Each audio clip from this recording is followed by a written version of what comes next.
මේ අය සිදු කර විමර්ශනවලදී දැකපු දෙයක් තියෙනවා. මේ අය මේ විමර්ශනවලදී තවත් පාර්ශවකරුවෙකුට මේ ඝාතනයේ වගකීම පවරන්න උත්සාහයක් දරපු බවට මට නිරීක්ෂණ වෙලා තියෙනවා. අනිත් එක CID කින් TID එක පරීක්ෂණය බාරගත්තා නම් CID එකට වඩා හොඳට මේ පරීක්ෂණය කරන්න ඕන. නමුත් ඒ තුලදී කෙරුන්නේ නැහැ. Lasantha protected us in a way that he did not always share the threats that he faced. And of course, we got to know about some.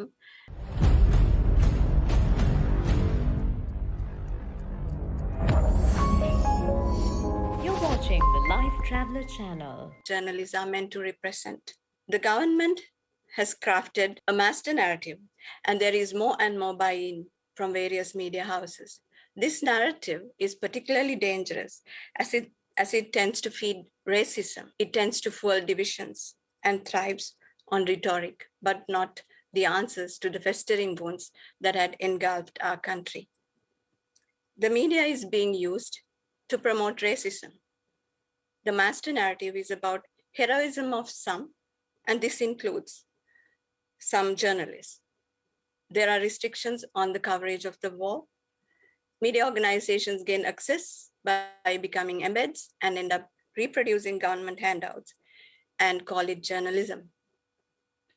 If you go on government-sponsored tours to the conflict areas and present only the viewpoint that is given to you, to the exclusion of the suffering of civilians, their political angst, their right to life, food, and a home of their own, and to their safety, your story is less than half-baked. It is a dangerous plight, which is not unique to Sri Lanka, but one that is chosen by authoritarian regimes everywhere. Journalists should understand the critical role they play in covering conflict and war. We must not be fooled into reporting that there is heroism in triumphalist coverage of the oppressed, of the tyranny of bombing your own people and calling it collateral damage. When journalists are killed too, they too are considered collateral damage. Should we be accepting that? I close quote. In Sri Lanka, many journalists have been killed, subjected to enforced disappearances, assaulted, threatened, and intimidated for many years under the watch of many governments. The decade of 2005 to 2015 was possibly the darkest in our living memory for journalists and media workers. You have already heard the grim statistics from other witnesses. We continue to live in that darkness. It is not just our editor, but many others who are still awaiting justice and closure. There had been limited progress, and if the rulers from 2005 to 2015 are primarily and morally responsible for the crimes committed under their watch, the governments that followed are also complicit in perpetuating injustice and impunity. There is no exoneration from guilt in the People's Court. So far, not a single person has been convicted for crimes against journalists, and only 2 cases have reached the prosecution. Trying to reach her. I understand that these are the difficulties we face when we're working from connecting to a country that is currently facing a lot of upheaval. So we're going to wait for another few minutes and attempt at connecting again. And if it does not work, we'll reach out to our next witness, who, as I understand it, is traveling to a safe location at the minute to give his testimony. Okay, we're back. Miss Handunetti, I'm sorry, I think we cannot hear you. Are you muted? No, my mic is working. Okay, yes, we can hear you now. Thank you very much. Thank you. Thank you. I would like to conclude my statement by saying Lasantha's murder is a brutal example of killing the messenger and of state tyranny.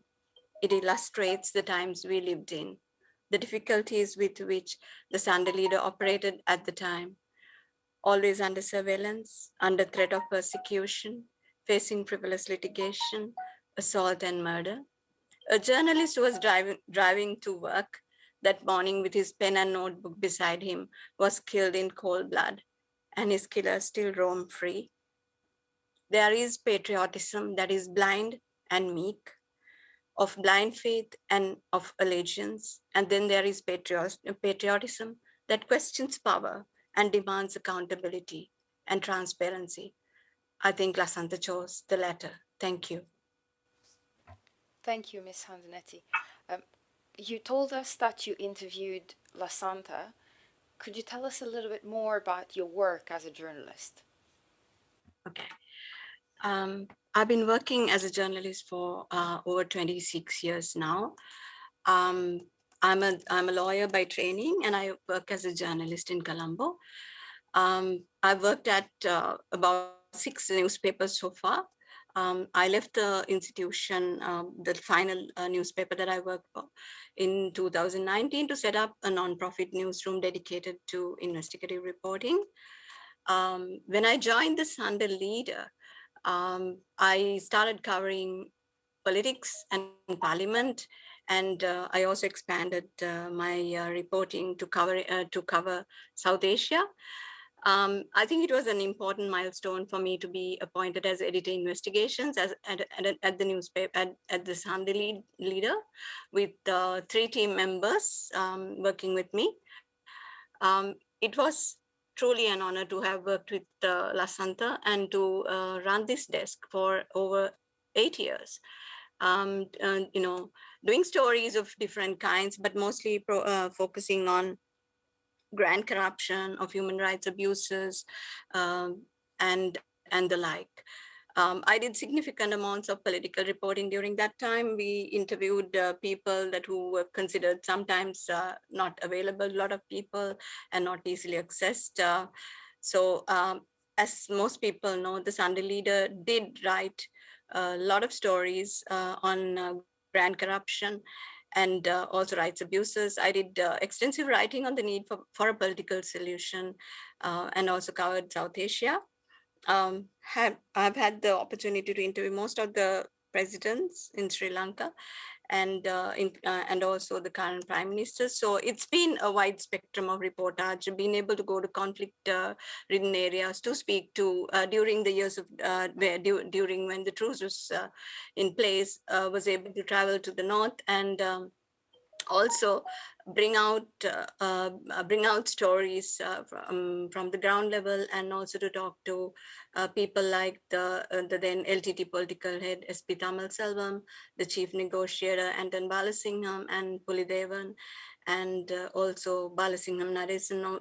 They were of the LTT Peace Secretariat among them. So I think the Sunday Leader had a different way of presenting stories, and also reflecting all the angles. So while others did not do those stories, I think we were fortunate enough to bring out stories from a region that we did not cover because we all live in. Also, we broke many stories during that period. I remember doing this 14-part series on abductions and extortions targeting Tamils and Muslims in Sri Lanka. I've also reported on the eviction of Tamils temporarily living in Colombo in the year 2007. They were evicted by a circular issued by the then secretary to the Ministry of Defense. They were loaded into buses on 7th June 2007 and evicted for not having a particular reason for being in Colombo.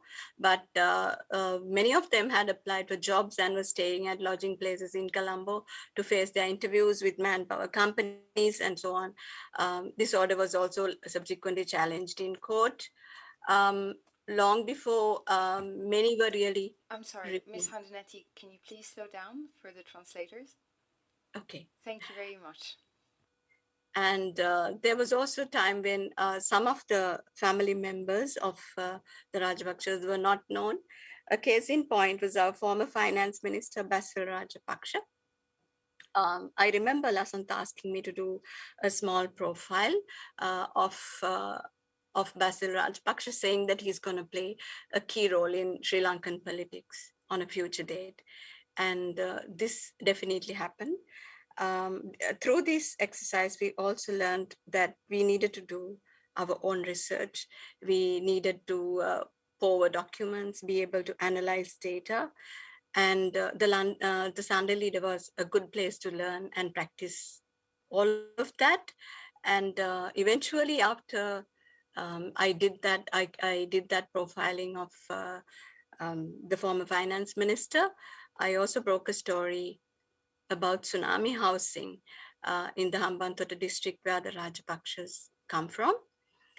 I worked at the Sunday Leader till the year 2009, August 2009, and took a much needed break afterwards and joined Transparency International as director of director advocacy. And I had the opportunity to work on systemic corruption. So I've, like many others, I've made my appearances before the Criminal Investigations Department, recorded exhaustive statements, been threatened, attended exhaustive court proceedings over several years. And along the way, won awards for the journalism we did. But nothing can take away the hurt and the pain of having our editor brutally killed. In making this testimony, I think it's also important to say, and I really want to emphasize this fact, this country belongs to 22 million people, and it does not belong just to some people. It's nobody's private property. We all have a right to live, practice our craft without being threatened, without getting abducted, without being assaulted, and certainly not being killed, and not being driven into self-exile.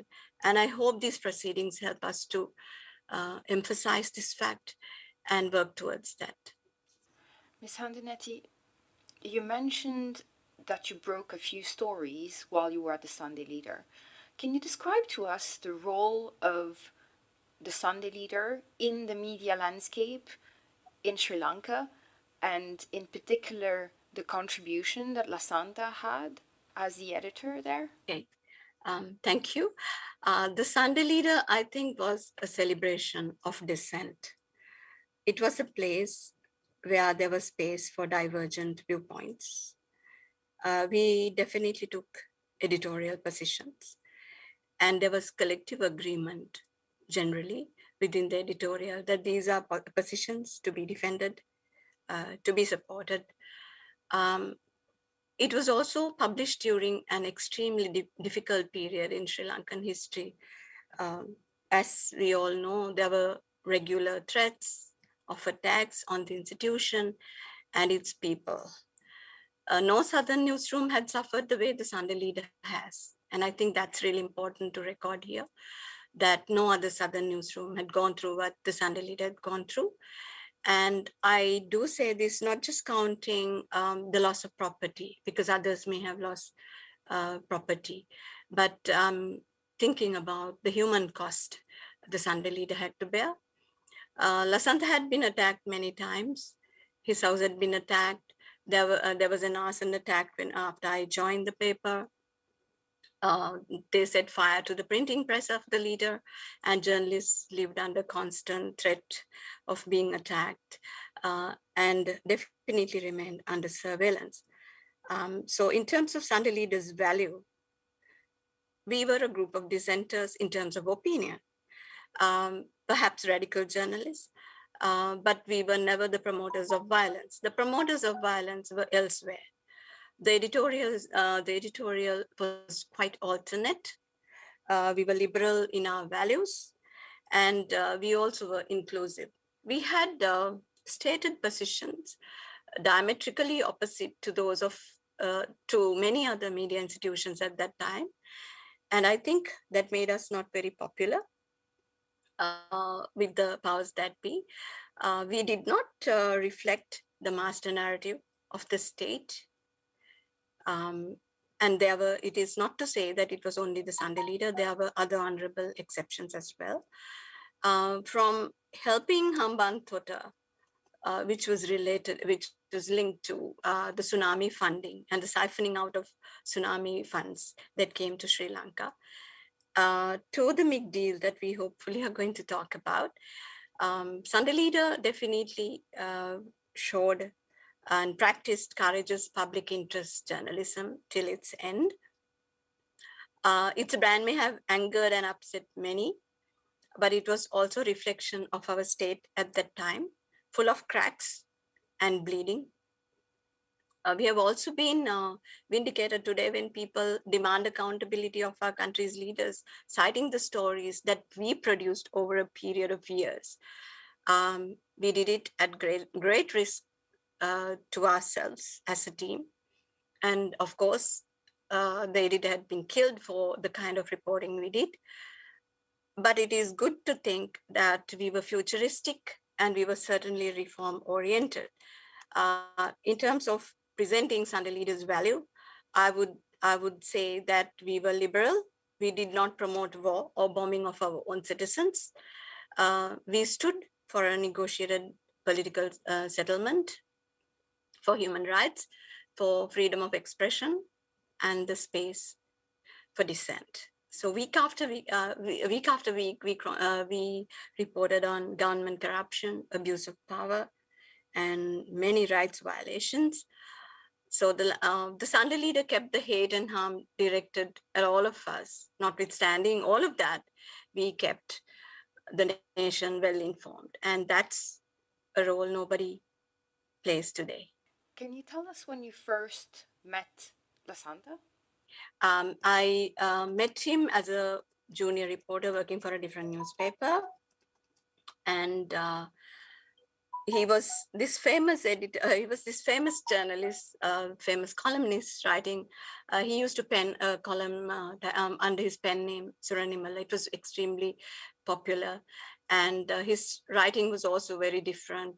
I'd say more like a prosecutor, closing all gaps, removing all doubts, and moving pieces of information, to augment his argument in his very well crafted columns.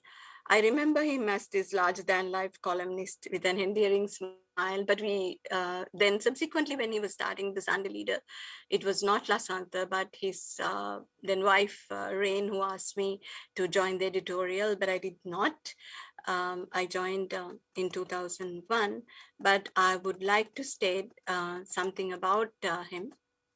I was transitioning from one newspaper to the other, and I'd applied for this scholarship in Johannesburg, and a UN scholarship, and I needed a letter of support from an editor. And I've been talking to him about joining the Sansalini.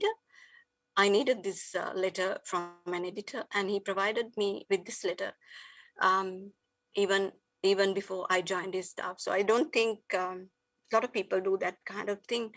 So that's how I remember him. Generally, he's very supportive of his staff and helpful in many ways. Can you tell us more about the MIG deal investigation that I understand you conducted with Lasanta? He got the information, and at that time I was running the investigations desk. So I commenced the series and filed the first of the stories. The other stories were filed by someone else. That was because I was going away on I went away for a short period of time on a short course. But doing that story taught me a lot about documentation of verification and the kind of energy that needs to go into doing a story. We secured the initial documents, and then we had to get many more. We had to procure more documents, and this related to technical evaluations, how technical evaluations are done. We are journalists. We do not have expertise on fighter aircrafts and how technical evaluations are conducted by the Sri Lanka Air Force. So I spent a significant amount of time talking to experts, getting their feedback, trying to understand how these deals are struck, and what is considered by a technical evaluation committee.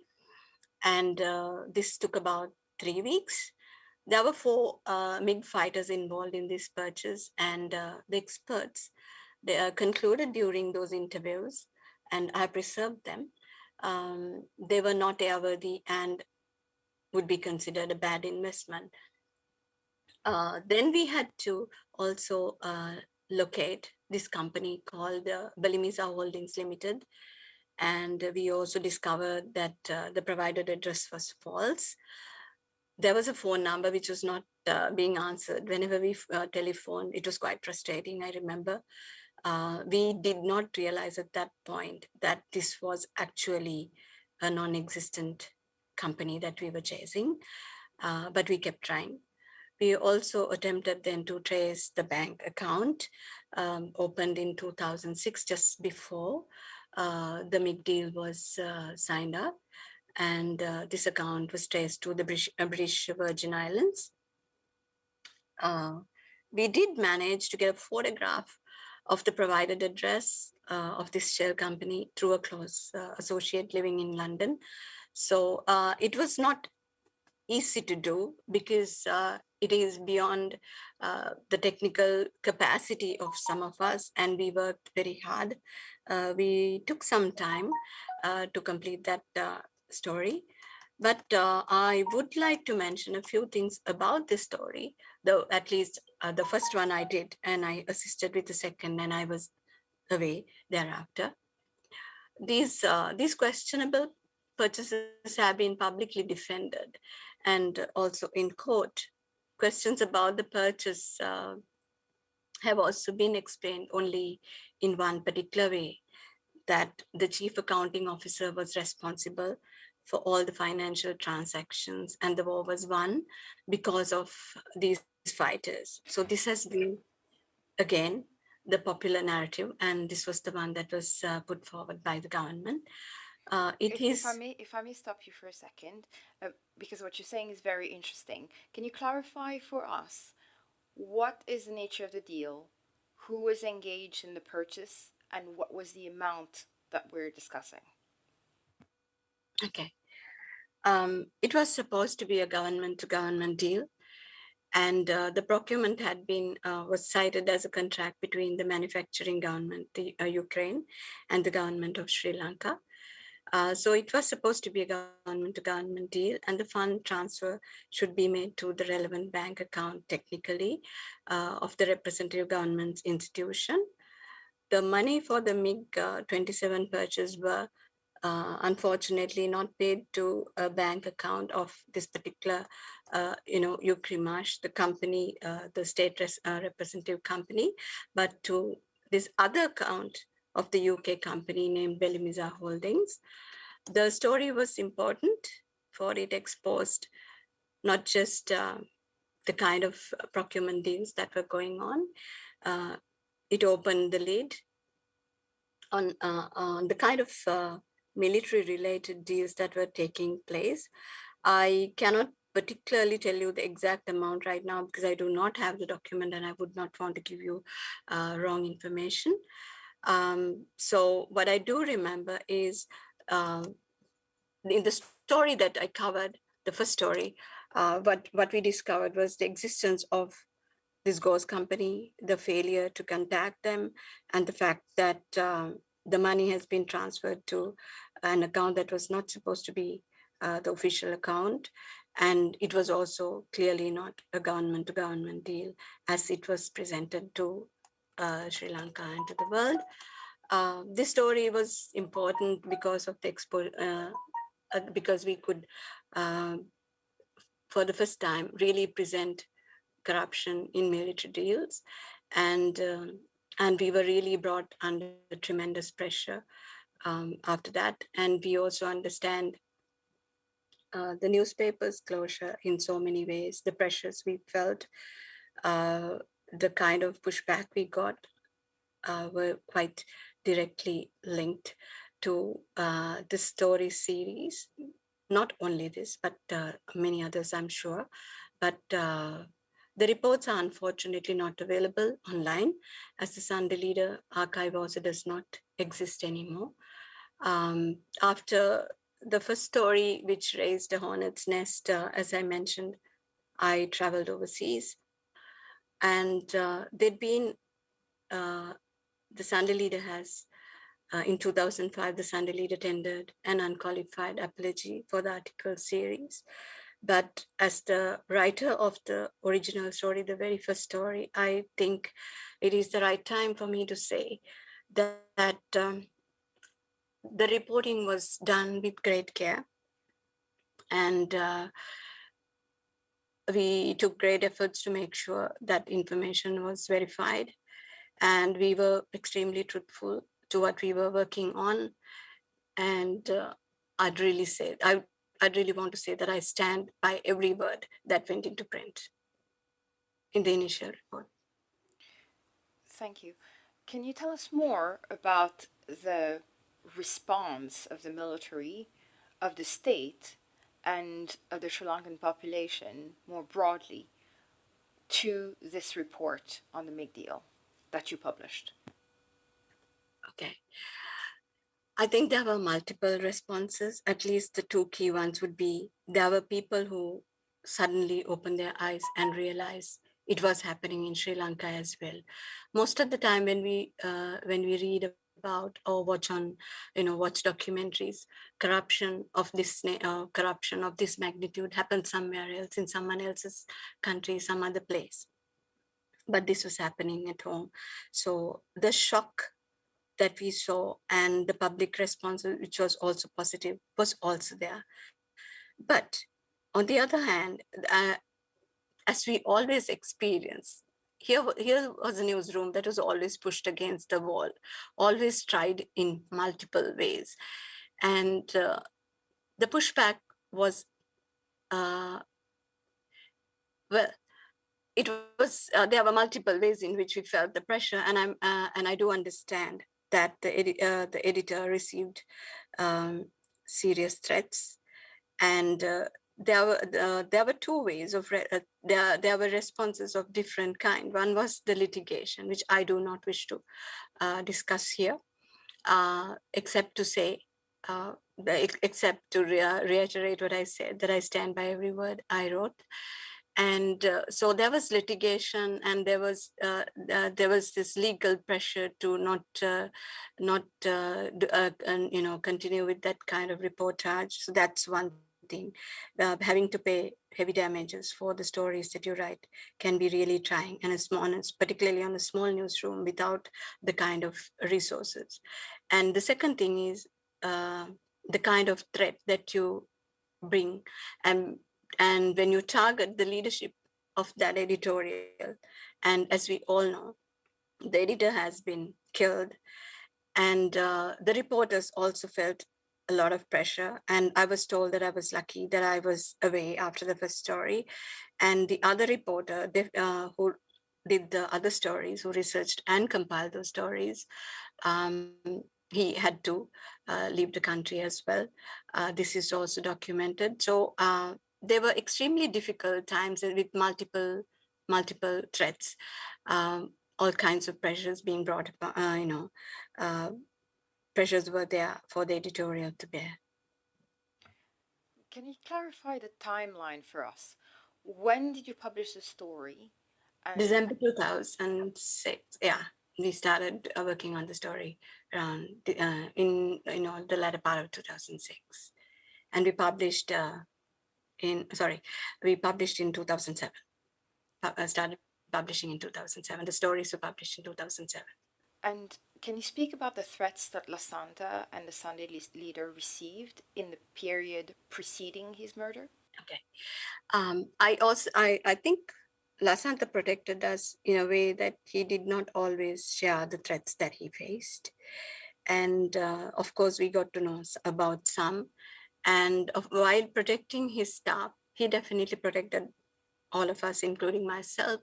All of us have had some issue or the other at different times. The Sunday Leader editorial, anyway, lived on edge. The newspaper had suffered multiple attacks, and Lasanta and his former wife Rain, and they also suffered physical attacks. So just before this, I've learned that he was threatened in many different ways, and he would only share some of it. He always showed us that brave face. But I remember a couple of incidents which I would like to share here. There were certain telephone calls that he received, and sometimes he would refer to those. And at least in one occasion, he replayed one of those recorded conversations. And we did not think it was, unfortunately, this was something that he probably experienced many times, and there were many such calls. But in this case, I remember a particular person saying that you'll be killed if you touch, if you report on certain things, that you'll be killed. So that kind of call, that kind of recordings were available with him, and when he was assaulted, among the first things that that he lost were the telephones. The telephones went missing. So then I also remember in close to that time, there were letters that were posted, and we would receive it in the post or delivered to. One was delivered to the security, at the security post, and when you open that envelope, it had the Sunday Leader, one of the Sunday Leader pages, and across the page, there, in red ink, it was scribbled that you will be killed. So we have seen many of these things over a period of years. So we don't, as an editorial, I don't think we always understood when the threat level escalated, but I'm sure he knew. And I also understand towards the end of 2008, there were the threat level had really seriously risen, and he was under surveillance and he was being followed. There were a lot of threats than whatever that we have experienced before. Could you tell us more about the impact of his murder on yourself, on your colleagues, and on the community more generally in Sri Lanka? In 2006, Sri Lanka was going into a fully blown up war. So obviously the situation turned very tense. So we have just been informed that we are unable to reach Miss Handanetti again. So for now, we suggest that we take a break for our lunch break and we reconvene for the next witness and set up a separate session, unfortunately a separate session, so that the judges can address their questions directly to Miss Handanetti and hear from her. Thank you. My apologies. Could you just repeat that? I'm sorry. Absolutely. We're unable to connect and to find Miss Handanetti, so we propose to take a break now for lunch, come back in 45 minutes, and then reconvene for the next witness. We will connect with Miss Handanetti and find out a time when the judges can meet with her and address their questions to her directly. Thank you. So we 12:45, the same time for the next witness. Yes, absolutely. Thank you. Our apologies again. Welcome back at the Sri Lanka case hearing of the People's Tribunal on the murder of journalists. I now call the next witness, Mr. Nishanta Silva, who will join us online. Good morning. Good morning to you. Mr. Silva, could you introduce yourself to the tribunal and explain to us why you are testifying today from an undisclosed location? මගේ නම ඒඩ්‍රියන් නිශාන්ත සිල්වා. අපරාධ පරීක්ෂණ දෙපාර්තමේන්තුවේ සමූහ මංකොල්ල විමර්ශනාංශයේ ස්ථානාධිපති වශයෙන් කටයුතු කර 2019 11 වෙනි මාසේ 25 වෙනි දින දේශපාලන රැකවරණය සඳහා ස්විට්සර්ලන්තයට පැමිණියා. මම 1993 අවුරුද්දේ උපසේවා උපපොලිස් පරීක්ෂකවරයෙක් වශයෙන් පොලිස් සේවයට බැඳී 1997 දෙසැම්බර් මාසේ 1 වෙනි දින අපරාධ පරීක්ෂණ දෙපාර්තමේන්තුව හෙවත් CID එකට ස්ථානමාරුවීමක් ලබා පැමිණියා. එතැන් සිට අපරාධ පරීක්ෂණ දෙපාර්තමේන්තුවේ විවිධ අංශවල උදාහරණයක් වශයෙන් විශේෂ විමර්ශනාංශ, ගුවන් තොටුපළ අංශය, ව්‍යාජ මුදල් අංශය, විශේෂ අංශය සහ සමූහ මංකොල්ල විමර්ශනාංශ වල විමර්ශන කටයුතු වල නියැලෙමින් රාජකාරී කටයුතු කළා. මා මේ වන විට අපරාධ පරීක්ෂණ දෙපාර්තමේන්තුව තුළ විමර්ශන 200කට හෝ 250කට ආසන්න ප්‍රමාණයක් සිදු කරලා තියෙනවා. තවද එම විමර්ශන කටයුතු සිදු කිරීමේදී සාමාන්‍ය නීතියානුකූල රාමුව තුළ සිදු කරනු ලැබුවා. ඉන් අනතුරුව මම සමූහ මංකොල්ල විමර්ශනාංශයේ ස්ථානාධිපති වශයෙන් 2013 3/6 වෙනි දින පත් වුණා. මේ විමර්ශන පිළිබඳ විස්තර කරනවා නම් මනුෂ්‍ය ඝාතන, පුද්ගල පැහැර ගැනීම, සමූහ දූෂණ, ව්‍යාජ මුදල්, ව්‍යාජ නෝට්ටු සහ විශේෂ ගණයේ වූ අපරාධ සම්බන්ධයෙන් විමර්ශන කටයුතු සිදු කර තිබෙනවා. එම විමර්ශන කටයුතු සිදු කිරීම හේතුව මතම මාහට එල්ල වූ මරණ තරජන හමුවේ මාගේ පවුලේ සමාජිකයන් සමග ජීවිත ආරක්ෂාව සඳහා මෙම ස්විට්සර්ලන්තයට පැමිණියා. මොකද මේ විමර්ශන කටයුතු සිදු කිරීමේදී මා විසින් සිදු කරනු ලැබූ අද දින මෙම නඩු කටයුත්තට විශේෂ භාජනය වුණු මාධ්‍යවේදී ලසන්ත මනිලාල් වික්‍රමතුංග මහතාගේ විමර්ශනය, මාධ්‍යවේදී කීත් නොයා පැහැරගෙන ගොස් පහර දීමේ විමර්ශනය, පුද්ගලයන් 11 දෙනෙකු පැහැරගෙන ගොස් නාවික හමුදා බුද්ධි නිලධාරීන් විසින් ඝාතනය කිරීම හා කප්පම් ලබා ගැනීම සිදුවීම පරීක්ෂණය,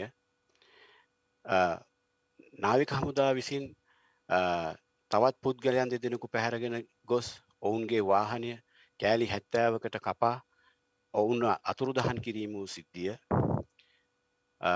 යාපනයේ ප්‍රදේශයේ පාසල් දැරියක් වූ සිවලෝගනාදන් විද්‍යා නැමැති තරුණිය පැහැරගෙන ගොස් සමූහ දූෂණ ලක්කොට මරා දැමීමේ සිද්ධිය, ප්‍රදීප් එකනැලිගොඩ මාධ්‍යවේදියාගේ පැහැර ගැනීමේ සිද්ධිය, පැහැරගෙන අතුරුදහන් කිරීමේ සිද්ධිය, ඊට අමතරව උපාලි තෙන්නකෝන් මහතා, නාමල් පෙරේරා මහතා මාධ්‍යවේදීන්, ඒ අය සඳහන් කළ මාධ්‍යවේදීන් සහ විශේෂ ගණයේ අපරාධ සම්බන්ධයෙන් සහ ත්‍රස්තවාදී විමර්ශන LTT ත්‍රස්තවාදීන්ට එරෙහිව සිදු කරන ලැබූ විමර්ශන කටයුතු මාගේ මේ අපරාධ පරීක්ෂණ කාලය තුලදී මා විසින් සිදු කරනු ලැබුවා.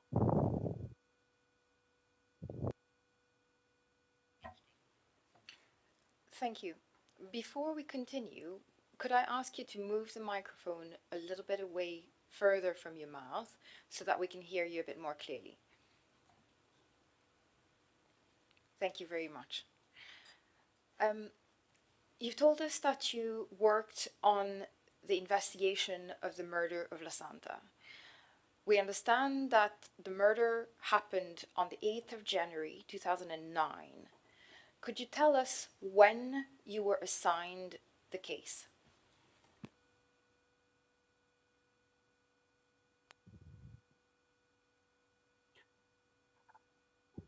මගේ මතකයේ හැටියට 2015 සැප්තැම්බර් මාසේ 17 වෙනිදා එවකට අපරාධ පරීක්ෂණ දෙපාර්තමේන්තුවේ අධ්‍යක්ෂක වශයෙන් කටයුතු කළ SSP නාගාමුල්ල මහතා මට දුරකථනයේ මා නිවසේ සිටීදී දැනුම් දුන්නා.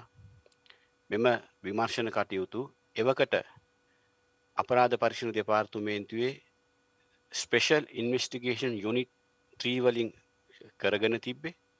ඒ අයගේ ඒ විමර්ශන කටයුතු වල මන්දගාමීත්වයක් තියෙනවා කියලා එවකට සහකාර පොලිස් අධිකාරී BS තිසේරා මහතාගේ මේ මහතා සමග එකතු වෙලා මේ විමර්ශන කටයුතු බාර ගන්න කියලා මට කිව්වා. ඒතර මම ඒ මහතාට කිව්වා මට ඒක බාර ගන්න බෑ. මොකද ඒ වෙන විට ගරු අධිකරණයට කලින් සඳහන් කර විමර්ශනවල විමර්ශන කටයුතු මා නියැලී සිටියේ. ඒ නිසා මම බෑ කිව්වම අධ්‍යක්ෂකතුමා කිව්වා ඒක එහෙම කියන්න බෑ ඒක බාර ගන්න ඕනේ කියලා. ඒ විදිහට තමයි මම මේ විමර්ශන කටයුතු බාරගත්තේ. මගේ මතක හැටියට 2015 සැප්තැම්බර් මාසේ 17 වෙනිදා.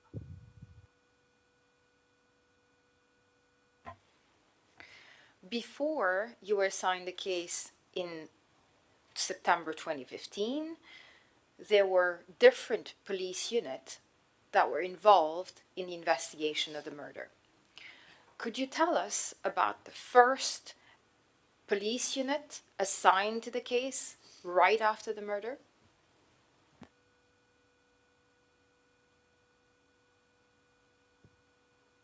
දෙදස් නමේ ජනවාරි මාසේ 8 වෙනි දින අත්තිටිය මලගල ප්‍රාථමික විද්‍යාලය අසල කාරාතකින් ගමන් කරමින් සිටි ලසන්ත මනිලා වික්‍රමතුංග මහතාගේ ඝාතනය සම්බන්ධයෙන් විමර්ශන කටයුතු ගල්කිස්ස පොලිස් බල ප්‍රදේශයේ සිදු වූ බැවින් ගල්කිස්ස පොලිස් ස්ථානය විසින් එය සිදු කළා.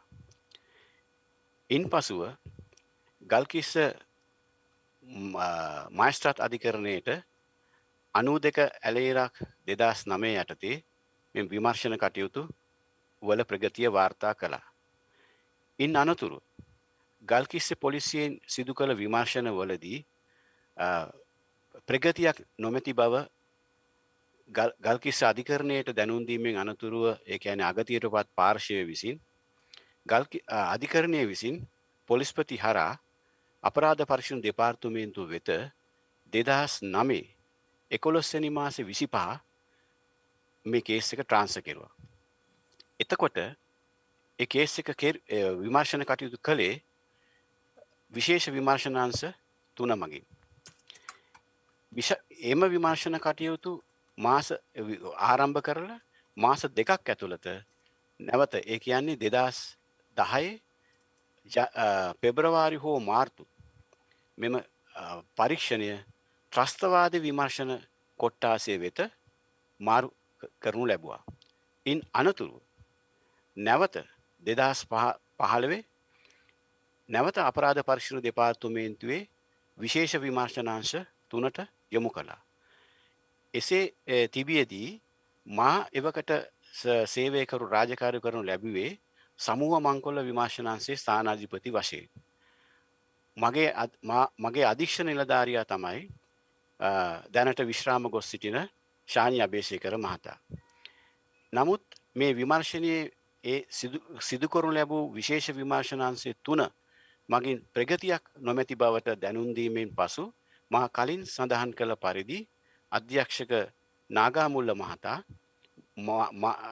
මාහට සහ සහකාර පොලිස් අධිකාරී තිසේරා මහතාට මෙම විමර්ශන කටයුතු අධීක්ෂණ කටයුතු සිදු කරන ලෙසට සහාය වෙන ලෙසට දැනුම් දුන්නා. ඊට පසු අපි මමයි සහකාර පොලිස් අධිකාරී තුමායි වෙනමාංශයක මේ විමර්ශනය කරන්නේ වෙනමාංශයක ඒක එම කටයුතු විමර්ශනයට සහ පරිපාලනීය ප්‍රශ්නයක් බැවින් එවකට අධ්‍යක්ෂක ධූරයේ දරූ ශානි අබේසේකර මහතාට දැනුම් දීමෙන් අනතුරුව එම විමර්ශන කටයුතු සමූහ මංකොල්ල විමර්ශනාංශය වෙත ට්‍රාන්ස්ෆර් කරා. ඒ විදිහට තමයි විමර්ශන කටයුතු සිදු කළේ. මා ගරුක අධිකරණයේ අවසරයේ පරිදි ගල්කිස්ස පොලිස් ස්ථානයේ එම විමර්ශන කටයුතු සිදු කිරීම අනතුරුව මෙම ගල්කිස්ස පොලිස් ස්ථානයේ ඉන් අනතුරුව CID එක ඊට පස්සේ ත්‍රස්තවාදී විමර්ශනාංශයේ සියලුම විමර්ශන සිදු කිරීමට පෙර අප බාරේ සිටි විමර්ශන කණ්ඩායමේ නිලධාරීන් විසින් සියලුම උද්ෘත අධ්‍යයනය කරනු ලැබුවා. ඒ අතරතුරදී මට නිරීක්ෂණය වුණා අපි ඉස්සලාම බැලුවා ලසන්ත කියන්නේ කවුද කියලා. ලසන්ත වික්‍රමතුංග කියන්නේ සන්ඩේ ලීඩර් පුවත්පතේ ප්‍රධාන කර්තෘ. ඔහු තිදරුපියෙක්. ඔහුගේ මුද්‍රණාලයට දෙපාරක් ගිනි තැබීමෙන් අලාභහානි සිදු කරා. එක් අවස්ථාවක් ඔහුගේ නිවසට වෙඩි තිබ්බා. එතකොට ලසන්ත වික්‍රමතුංග මහතා මිය යාමට මත්තෙන් ගල්කිස්ස දිසා අධිකරණයේදී එවකට ආරක්ෂක ලේකම්ව සිටි ගෝඨාභය රාජපක්ෂ විසින් වාරණ නියෝගයක් ලබා ගැනීමක් අපිට නිරීක්ෂණය වුණා. ඒ අතර වාර්ධයේ තමයි 2009 ජනවාරි 8 වෙනි දින ලසන්ත වික්‍රමතුංග මහතාව යතුරු පැදී වලින් ආපු කණ්ඩායමක් විසින් ඝාතනය කරා කියලා ගරු අධිකරණ ඉදිරිපත් කරපු සහ මේ ගල්කිස්ස පොලිස් ස්ථානයේ විසින් ඉදිරිපත් කරපු ලේඛන විමර්ශන ලේඛන උද්දෘත විශ්ලේෂණය කිරීමේදී මාහට දැන ගැනීමට ලැබුණේ. ගල්කිස්ස පොලිස් ස්ථානයේ මගින් සිදු කරු විමර්ශන කිරීමේදී මෙම ඝාතන සිද්ධිය ඇසින් දුටු සාක්ෂිකරුවන් සහ මේ සිද්ධිය සම්බන්ධයෙන් දුටු සාක්ෂිකරුවන් 3 දෙනෙක් සහ ඇසින් දුටු එක් සාක්ෂිකරුවෙක් හඳුනාගෙන තිබෙනවා. ඊට අමතරව ලසන්ත වික්‍රමතුංග මහතාගේ කාර්යතේ තිබූ ඔහුගේ ලිපි ලේඛන අත්අඩංගුවට මේ නඩු භාණ්ඩ වශයෙන් ලබාගෙන තිබුණා. ඊට අමතරව ලසන්ත වික්‍රමතුංග මහතා ගමන් පරිහරණය කරපු ජංගම දුරකථනය වෙනත් පුද්ගලයෙකු ළඟ තිබිලා පසුව අත්අඩංගුවට ගැනීමක් සම්බන්ධයෙන් ඒ ලේඛන විශ්ලේෂණය කිරීමේදී දැනගැනීමට ලැබුණා. පසුව අපි මේ පිළිබඳව හොයා බැලීමේදී දැනගැනීමට ලැබුණේ ලසන්ත වික්‍රමතුංග මහතා ඒ ප්‍රහාරට ලක්වීමෙන් අනතුරුව මාර්ගයේ ගමන් ගත්ත මගින් තමයි වාහනයක් නතර කරලා කළු බෝලර් වලට ගිනිලා තියෙන්නේ. ඒ මගින් අතර සිටි පුද්ගලෙක් තමයි ඒම හෑන්ඩ් ෆෝන් එක හොරකම් කරලා තියෙන්නේ. ඊට අමතරව ගල්කිස්ස පොලිස් ස්ථානයේ මගින් ලසන්ත වික්‍රමතුංග මහතාගේ පවුලේ උදවියගෙන් සහ ඒ ලසන්ත වික්‍රමතුංග මහතාගේ කරුණු තොරතුරු දන්නා අය වලින් සාක්ෂි සටහන් කරලා තිබ්බා. එම අපරාධ ස්ථානයේට රජයේ රස පරීක්ෂකවරයා ගෙන්නලා ඒ පරීක්ෂණ කටයුතු සිදු කරලා තිබ්බා. මරණ පරීක්ෂණ කටයුතු අධිකරණ වෛද්‍ය නිලධාරී සුනිල් කුමාර මහතා විසින් සිදු කරගෙන තිබුණා. එම වාර්තාව අනුව ගරු අධිකරණ ඉදිරිපත් කරලා තිබුණා මෙම මරණය වෙඩි තැබීමකින් සිදු වූ මරණයක් බවට කරුණු වාර්තා කරලා තිබුණා. ඊට පසුව ගල්කිස්ස පොලිස් ස්ථානය මගින් 2009 ජනවාරි මාසේ 27 වෙනි දින ගල්කිස්ස පොලිස් බල ප්‍රදේශයේ මරණාසන්න ප්‍රදේශයට කිලෝමීටර් 2-3ක් පමණ දුරින් ඇති කැනල් එක තිබිලා යතුරු පැදියක් ගොඩ ගන්න අරන් තිබුණා ප්‍රදේශවාසිකගේ උදව්වෙන්.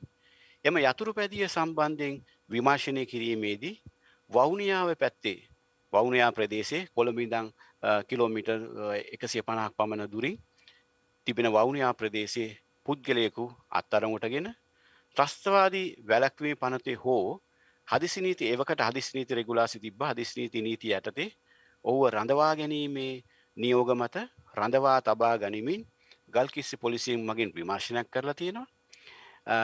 එම සියලු මම මේ ඔබතුම ගරු අධිකරණයට කියන සියලු කරුණු එම ගල්කිස්ස පොලිස් ස්ථානයේ උද්දෘත විශ්ලේෂණය කිරීමෙන් මා ලබාගත්තු මේ වන විටත් මාගේ මතකයේ තියෙන කරුණු බව ගරු අධිකරණයට මා පැහැදිලි කර කියමි. ඉන් අනතුරුව ගල්කිස්ස පොලිසිය එම විමර්ශනයට අමතරව ගල්කිස්ස පොලිසියෙන් ඒ විමර්ශන කටයුතු ඊට එහාට ගිය දිහාවක් අපි දකින්න ලැබුණේ නැහැ මේ උද්දෘත විශ්ලේෂණය කිරීමේදී. ඊට පස්සේ තමයි මෙම විමර්ශන කටයුතු අපරාධ පරීක්ෂා දෙපාර්තමේන්තුවට මේ ගල්කිස්ස පොලිසියෙන් මේ විමර්ශන ප්‍රමාද වීම ප්‍රගතියක් නැති හින්දා ඒ පිළිබඳව ලසන්ත වික්‍රමතුංගගේ පාර්ශවයේ ගරු අධිකරණයට කර ඉල්ලීමක් අනුව තමයි අපරාධ පරීක්ෂා දෙපාර්තමේන්තුවට මෙම විමර්ශනය මා පෙර සඳහන් කළ පරිදි 2009 ජන 11 වෙනි මාසේ 25 වෙනිදා බාර දෙන්නේ. අපරාධ පරීක්ෂණ දෙපාර්තමේන්තුව ගැන ගරු අධිකරණයට මා පැහැදිලි කරනවා නම් ශ්‍රී ලංකාවේ විමර්ශන කරන සුප්‍රීම ආයතනය තමයි අපරාධ පරීක්ෂණ දෙපාර්තමේන්තුව. විවිධ අත්දැකීම් ඇති කණ්ඩායමක් වශයෙන් විමර්ශන කරන ලංකාවේ අත්දැකීම් බහුල ආයතනයක්. සාමාන්‍යයෙන් ප්‍රාදේශීය පොලිස් ස්ථානවල අපරාධයක් නොවිසඳුණු අපරාධයක් හොයාගන්න බැරි වුණාම ව්‍යාකූල පරීක්ෂණයක් හොයාගන්න බැරි වුණාම සහ ප්‍රධාන ගණයේ අපරාධ සම්බන්ධයෙන් සිදු කර ලැබුණු සංකීර්ණ විමර්ශන සම්බන්ධයෙන් යොමු කරනු ලබන්නේ අපරාධ පරීක්ෂණ දෙපාර්තමේන්තුවට. ඒ අපරාධ පරීක්ෂණ දෙපාර්තමේන්තුව විමර්ශන හම්බුනාට පස්සේ මා පෙර සඳහන් කර පරිදි විශේෂ ස්පෙෂල් ඉන්වෙස්ටිගේෂන් යුනිට් 1 එකකින් තමයි මේ විමර්ශන කටයුතු සිදු කළේ. එතකොට ඒ විමර්ශන කටයුතු සිදු කරනකොට අපරාධ පරීක්ෂණ දෙපාර්තමේන්තුව ගල්කිස්ස පොලිසිය විසින් සිදු කරනු ලැබුණු සියලුම එක්ස්ට්‍රැක්ට් විශ්ලේෂණ කරනු ඒගොල්ලෝ අරගෙන තිබ්බා. ඒ අනුව එතකොට ලසන්ත වික්‍රමතුංග මහතාගේ දුරකථන අංකයේ විස්තර සහ අනිත් ප්‍රකාශවල උද්ෘත ඒගොල්ලෝ අරගෙන සිදු කර ලැබූ විමර්ශනයේදී ලසන්ත වික්‍රමතුංග මහතාගේ නිවසේ සිට ඔහුගේ සේවා ස්ථානයේ පිහිටි අත්තිඩිය ප්‍රදේශයට දක්වා ගමන් මාර්ගයේ ඇති සියලුම කුළුණුවල ඒ කියන්නේ අපේ ලංකාවේ තියෙනවා ඩයලොග් මොබිටෙල් ඒ වගේ මේ කුළුණු මේ දුරකථන අංක ජාලා කීපයක් තිබෙනවා. ඒ සියලුම අංකවලින් මේ විස්තර අරගෙන තිබ්බා. ඔහුගේ නිවසේ සිට මරණාසන්න මරණය සිදු වූ ස්ථානය දක්වා කුළුණු වාර්තාවක් අරගෙන තිබ්බා. ඒක ඇත්තටම අරන් තිබ්බේ මිරිහාන විශේෂ විමර්ශනයේකේ ස්ථානාධිපති විසින්. නමුත් වාසනාවකට වගේ ඒක මේ ගල්කිස්ස පොලිස් ස්ථානයේ විසින් හෝ මේ මිරිහාන පොලිස් ස්ථානයේ විසින් විශ්ලේෂණ ලක් කරලා තිබෙන්නේ නැහැ. ඒ අපරාධ පරීක්ෂණ දෙපාර්තමේන්තුව විසින් තමයි පළමු කොට විමර්ශන කටයුතු සහ විශ්ලේෂණ කටයුතු සිදු කරුවේ. එමගින් හඳුනා ගැනීමට ලැබුණා ලසන්ත වික්‍රමතුංග මහතාගේ නිවසේ සිට මරණාස්ථානය දක්වාම ඔහු ගමන්ගත් මාර්ගයේ ආගන්තුක දුරකථන අංක 5කුත් ගමන් කරන බව. එම දුරකථන අංක 5 ග්‍රාහකයා ඒ කියන්නේ අයිතිකරු වශයෙන් නුවර එළිය මාගස්තුවට පදිංචි පිච්චේ ජේසුදාසන් නැමැති පුද්ගලෙක් පිළිබඳව අපරාධ පරීක්ෂණ දෙපාර්තමේන්තුව මගේ මතකයේ හැටියට උද්ෘත වල ඇති කරුණු අනුව 2009 දෙසැම්බර් මාසේ 10 වෙනි දින අනාවරණය කරනවා. මෙම අනාවරණය සිදු කරාට පසුව විමර්ශන කටයුතු සිදු කරමින් යන අවස්ථාවේදී ශ්‍රී ලංකාවේ මැතිවරණ අවස්ථාව නම් මට මතක නෑ 2010 ජනවාරි මාසේ මැතිවරණයක් තිබුණා ජනාධිපතිවරණයක් තිබුණා. ඒකේ එක් පාර්ශවික අපේක්ෂකයා වශයෙන් හිටියේ මහින්ද රාජපක්ෂ ජන අපේක්ෂකයා අනිත් පාර්ශවයේ හිටියේ ෆීල්ඩ් මාර්ෂල් සරත් පොන්සේකා මහතා. එම මැතිවරණ පසුව මහින්ද රාජපක්ෂ බලයට පත්වීමෙන් අනතුරුව මෙම CID පරිපාලනයට ජ්‍යෙෂ්ඨ නියෝජ්‍ය පොලිස්පති කීර්ති ගජනායක මහතා පැමිණියා. සාමාන්‍යයෙන් අපරාධ පරීක්ෂණ දෙපාර්තමේන්තුවේ විහිුවේ ස්ට්‍රක්චර් එක ගත්තොත් නියෝජ්‍ය පොලිස්පති අධ්‍යක්ෂක අපරාධ පරීක්ෂණ දෙපාර්තමේන්තුව සහ සෙසු රාජ්‍ය නිවේදිත නිලධාරීන් සහ ස්ථානාධිපතිවරු සහ පොලිස් කොස්තාපල්වරුන්ගේ ව්‍යුහයක් තමයි අපරාධ පරීක්ෂණ දෙපාර්තමේන්තුවේ තියෙන්නේ. නමුත් මෙම දේශපාලන මැතිවරණයෙන් පසුව එවකට රාජ්‍ය බුද්ධි අංශය අධීක්ෂණය කරනු ලැබූ බොහෝ කාලකට ඉහතදී අපරාධ පක්ෂ දෙපාර්තමේන්තුවේ අධ්‍යක්ෂකව සිටි කීර්ති ගජනායක මහතා අපරාධ පක්ෂ දෙපාර්තමේන්තුවේ ජ්‍යෙෂ්ඨ නියෝජ්‍ය පොලිස්පතිවරයෙක් වශයෙන් කටයුතු කරනු ලැබුවා. ඉන්පසුව මෙම විමර්ශන අපි මා විසින් සහ මගේ කණ්ඩායම විසින් පරිශීලනය කිරීමේදී වටිනා මේ විමර්ශනට අදාළ වටිනා සාධකයක් හඳුනාගෙන තිබියදී සිටියේදී මෙම විමර්ශන කටයුතු එවකට හිටපු පොලිස්පති මහින්ද බාලසූරිය මහතාගේ නියෝග මත බව සඳහන් කරමින්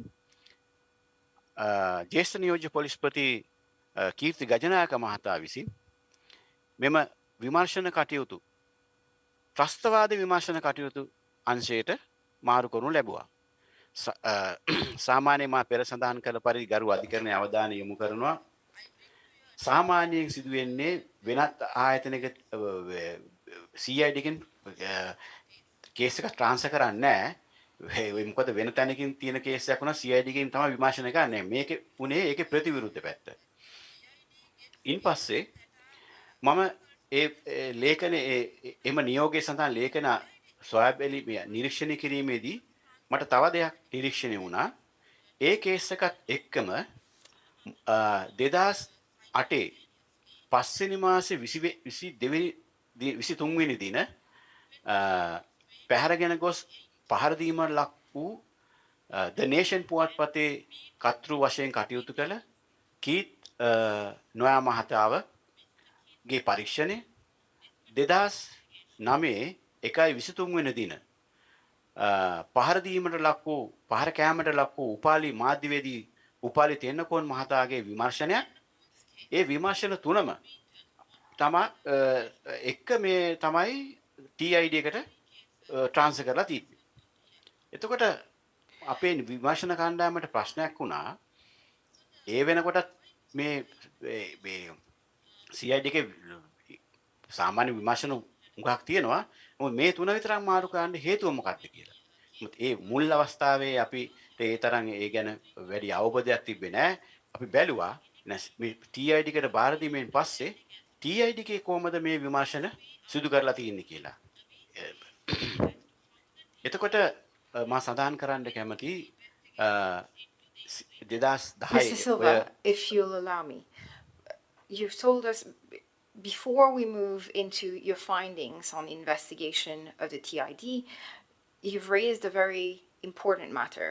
You told us about the investigation of Mount Lavinia police, and then you mentioned that the CID identified 5 burner phones that followed Mr.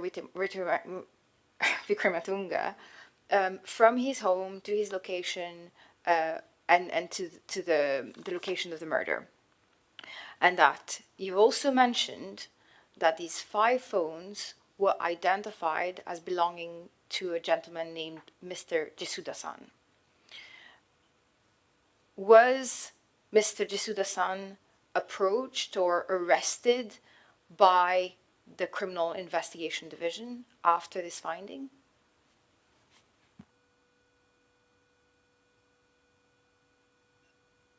CID එකෙන් අත්අඩංගුවට ගැනීමක් සිදු වුණේ නැහැ.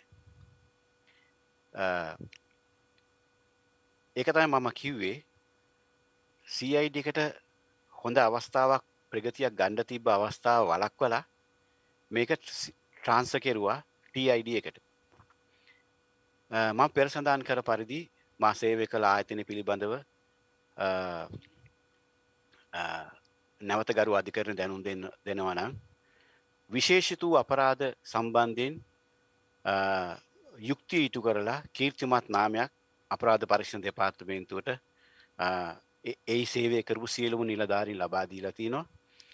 එසේ තිබෙද්දිත් TID එකට මේක මාරු කරේ මොකක්ද කියන එක ප්‍රශ්නේ තේරුම සහ හේතු මේ විමර්ශනයේ අවසානයේදී ගරු අධිකරණයට මා දැනුම් දීමට කටයුතු කරන්න. දැන් මා නැවත යනවා TID එකේ මේ විමර්ශන උද්ෘත මාගේ සහ විමර්ශන කණ්ඩායමේ නිරීක්ෂණයට ලක්වීමේදී මා එහිදී දැනගත් කරුණු ගරු අධිකරණයට පැහැදිලි කරන්න. TID එවකට අධ්‍යක්ෂව වශයෙන් සිටියේ ජේෂ්ඨ නියෝජ්‍ය පොලිස්පති චන්ද්‍රා නිමල් වාකිෂ්ඨ මහතා. දැන් ඔහු මේ අවදියේ බ්‍රයිබරි කොමිෂන් එකේ නිලධාරියෙක් වශයෙන් සේවය කරනවා.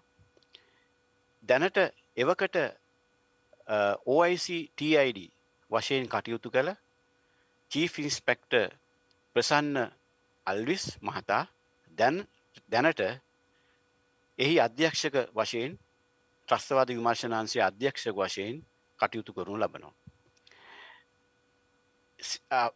ත්‍රස්තවාද විමර්ශන අංශය මගින් අපරාධ පරිශීලන දෙපාර්තමේන්තු උද්ෘත ගල්කිස්ස පොලිස් ස්ථානයේ උද්ෘත ලබාගෙන විමර්ශන කටයුතු සිදු කළ බවට මාගේ විමර්ශන උද්ෘතවලදී ඔවුන්ගේ උද්ෘත විශ්ලේෂණය කිරීමේදී මාට නිරීක්ෂණය වුණා.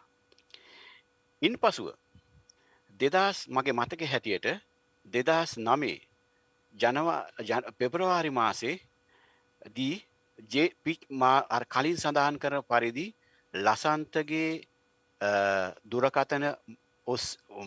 දුරකථනයට සමීපව ගමන් කරපු ආගන්තුක දුරකථන අංක ආගන්තුක සහ සැකකටයුතු දුරකථන අංක 5 හිමිකරු පිච්චේ ජේසුදාසන් යන අයව 2010 පෙබරවාරි හෝ මාර්තු මාසයේදී මාගේ මතකයේ හැටියට අත්අඩංගුවට ගනු ලබනවා. ඒ පිළිබඳව මා දැනුවත් වුණේ ඔවුන්ගේ උද්ෘත මා විශ්ලේෂණය කිරීමේදී. ඉන්පසුව මාහට නිරීක්ෂණය වුණා කන්දේ ගෙදර පියවංශ නැමැති යුද හමුදා බුද්ධි සමාජිකයවත් අත්අඩංගුවට ගැනීමක් කරලා රඳවා ගැනීමේ නියෝග මත ඩිටෙන්ෂන් ඕඩර්ස් මත ඔවුන් TID එකේ රඳවාගෙන විමර්ශන කටයුතු සිදු කර ඇති බව. තවදුරටත් විශ්ලේෂණ කටයුතු උද්ෘත විශ්ලේෂණය කිරීමේදී මාගේ මතකයට එනවා 2010 පෙබරවාරි මාසේ දින දෙකක් තුලදී කොහුවල යුද හමුදා බුද්ධි අනුකණ්ඩයට අයත් යුද හමුදා බුද්ධි අනුකණ්ඩයේ සමාජිකයන් 17 දෙනෙකු අත්අඩංගුවටගෙන තියෙනවා. ඉන්පසුව මා විසින් මේ සියලුම උද්ෘත අනතුරුව මේ පිළිබඳව ඒ කියන්නේ පිච්චේ සැකකරුවන් 17 දෙනෙකු අත්අඩංගුවට ගැනීම පිළිබඳව ගල්කිස්ස පොලිස් ස්ථානයේ ගල්කිස්ස ගරු අධිකරණයට කරුණු වාර්තා කිරීමක් සිදු කර නැති බවට විශ්ලේෂණ උද්ෘත වලින් අනාවරණය වුණා. ඒ පිළිබඳව වෙනමම අලුත්කඩේ මහේස්ත්‍රාත් අධිකරණය වෙත කරුණු වාර්තා කර තිබුණා. ඊට අමතරව මෙම 17 දෙනා රැඳුම් හදිසි නීති රෙගුලාසි යටතේ රඳවාගෙන විමර්ශන කටයුතු සිදු කරගෙන තිබුණා. ඉන් අනතුරුව මෙම අයව අවස්ථා දෙකකදී දින 5ක් 6ක් රඳවාගෙන තබාගෙන ප්‍රකාශ සටහන් කරලා මුදා හැරලා තිබ්බා. ඒ වෙනකොට ගල්කිස්ස පොලිස් ස්ථානයේ මගින් ඇසින්දුරු සාක්ෂිකරුවෙක් මේ විමර්ශනයේදී හඳුනාගෙන තිබුණා. ත්‍රස්තවාද විමර්ශන කොට්ටාසය මගින් මෙම සැකකරුවන් කිසිම අවස්ථාවකදී ගල්කිස්ස පොලිස් ස්ථානය වෙත ඉදිරිපත් කරලා හඳුනා ගැනීමේ පෙරට්ටුවට මොවුන්ව දාලා තිබ්බේ නැහැ. ඒ බවත් මේ විමර්ශන උද්ෘත විශ්ලේෂණයේදී මාහට හඳුනාගත්තා. ඊට අමතරව කීත් නොයාගේ විමර්ශන කටයුතුත් උපාලි තෙන්නකෝන් මහතාට පහර දීමේ විමර්ශන කටයුතු මෙම ත්‍රස්තවාද විමර්ශන කොට්ටාසය මගින් සිදු කරනු ලැබූ බවක් මට නිරීක්ෂණය වුණේ නැහැ. මොකද ඒ විමර්ශන කටයුතු වල කිසිදු කටයුත්තක් එම අංශය මගින් සිදු කර නොමැති බවට ලේඛන විශ්ලේෂණය කිරීමේදී මාට අනාවරණය වුණා. ඉන් අනතුරු Mr. Silva, would you be able to clarify for us if there was, in your observation, any common link between these 17 officers who were arrested under emergency legislation? මෙම උද්ෘත විශ්ලේෂණය කිරීම නිසා මාගේ පසු කරපු විමර්ශනදී අනාවරණය වුණා. මෙම 17 යුද හමුදා සෙබළුන් 17 දෙනා එවකට යුද හමුදාපති වශයෙන් සිට පසුව ජනාධිපති අපේක්ෂක වශයෙන් ඉදිරිපත් වුණු ෆීල්ඩ් මාර්ෂල් සරත් පොන්සේකා මහතාගේ ආරක්ෂක අංශයට අයත් සර්වයිලන්ස් ටීම් එකක් වශයෙන් කටයුතු කරමින් සිටි කොහුවල යුද හමුදා බුද්ධි අනුකණ්ඩයට අයත් සමාජිකින් බව මට පසුව අනාවරණය වුණා. Apart from Mr. Jesudasan and his 17 officers, was anyone else arrested by the TID? ජෙසුදාසන්ට අමතරව කන්දේ ගෙදර පියවංශව අත්අඩංගුවටගෙන තිබුණා. ඒ පියවංශව අත්අඩංගුවට ගැනීමට හේතු වශයෙන් එවුන් සඳහන් කරලා තිබුණේ කන්දේ පිච්චේදාසන්ගේ හැඳුනුම්පත කන්දේ ගෙදර පියවංශ විසින් උපයෝග කරගෙන තමයි මේ ෆෝන් පහ මිලට ගත්තේ බවට. ඉන් අනතුරුව කන්දේ ගෙදර පියවංශ සහ ජේසුදාසන් වසරකට ආසන්න ප්‍රමාණයක් ත්‍රස්තවාද විමර්ශන කොට්ටාසේ රඳවාගෙන තබා ගැනීමෙන් සහ රිමාන්ඩ් බන්ධනාගාරගතව තබා ගැනීමෙන් විමර්ශන කටයුතු සිදු කරලා තිබුණා. නමුත් එම විමර්ශන කටයුතු වල වෙරිෆිකේෂන් කිසි දෙයක් කරලා නැති බවට මා විසින් විශ්ලේෂණ කරනු ලැබූ උද්ෘත නිරීක්ෂණ කිරීමේදී මාට කරුණු අනාවරණය වුණා. Could you clarify for us how Mr. Piawasar was able to use the identity card of Jesudasan to acquire these 5 burner phone SIM cards? පසු කරපු විමර්ශනයේදී පිච්චේ ජේසුදාසන් නුවරඑළිය මාගස්තුවට පදිංචිකරුවෙක්. ඔහුගේ වෘත්තීය වශයෙන් ඔහු සිදු කරන්නේ ඒ පදිංචි ස්ථානයේ මාර්ගයේ අසලක මෝටර් රථ කාර්මිකයෙකු වශයෙන් සේවය කරනවා. එසේ කාර්මික වශයෙන් සේවය කර සිටියේදී කන්දේ ගෙදර පියවංශ නැමැති ත්‍රිපෝලි අනුකණ්ඩයට අයත් බුද්ධ්‍යංශ නිලධාරියා ඔහු පදිංචිව සිටින්නෙත් නුවරඑළිය ප්‍රදේශයේ. මෙම සම්බන්ධතාවය පියවංශ යුද හමුදා සේවයෙන් මගේ මතක හැටියට වැඩතහනකට ලක් වෙලා හෝ නුවරඑළිය ප්‍රදේශයේ ට්‍රාන්ස්ෆර් එකක් ගිහිල්ලා ඉන්න අවස්ථාවකදී පියවංශ ලොරියක් පැදලා තියෙනවා එයාගේ රැකියාව වශයෙන්. ඒ ලොරි ඒ වාහනේ අලුත් වැඩියා කටයුතු සිදු කිරීමේ තමයි පිච්චේ ජේසුදාසන්ව හඳුන්වගෙන තියෙන්නේ. එම හඳුනා ගැනීම මත තමයි පිච්චේ ජේසුදාසන් සහ කන්දේ ගෙදර පියවංශගේ සම්බන්ධතාවය මීට අවුරුදු කිහිපයකට උඩදී ඇති කරගෙන තිබෙන්නේ. පිච්චේ ජේසුදාසගෙන් Can you pause for a second? We've lost the translation. My apologies for this. Mr. Silva, you were telling us about your findings. Please carry on. මම පෙර සඳහන් කර පරිදි තමයි පිච්චේ ජේසුදාසන් සහ පියවංශ අතර ඇතිවෙච්ච සම්බන්ධතාවයේ ආරම්භය. ත්‍රස්තවාද විමර්ශන අංශයේ මගින් ජේසුදාසගෙන් ප්‍රශ්න කිරීමෙන් අනතුරුව කන්දේ ගෙදර පියවංශගේ සම්බන්ධතාවය ඔවුන්ට අනාවරණු හින්දා තමයි ඔහු අත්අඩංගුවටගෙන රැඳවීම් නියෝග අනුව විමර්ශන කටයුතු සිදු කළේ. එය සාමාන්‍ය අන්දමේ විමර්ශනයක්. එය අනුමත කිරීමට මගේ විමර්ශන දැනුම අනුව මට කියන්න පුළුවන් ඒක ඒ ලින්ක් එක හරි කියලා. ඊට පස්සේ පිච්චේ ජේසුදාසන් බන්ධනාගාරගත වෙනවා. බන්ධනාගාරය තුල පියවංශත් බන්ධනාගාරගත වෙනවා. පිච්චේ ජේසුදාසන් බන්ධනාගාරය තුලදී ඝාතන මේ අභාප්‍රාප්ත වෙනවා. ඉන් අනතුරු පියවංශ ඔව්ව නීතියානුකූල නොවන අන්දමින් රඳවා තබා ගැනීමක් කියලා ෆන්ඩමෙන්ටල් කේස් එකක් ෆයිල් කරනවා.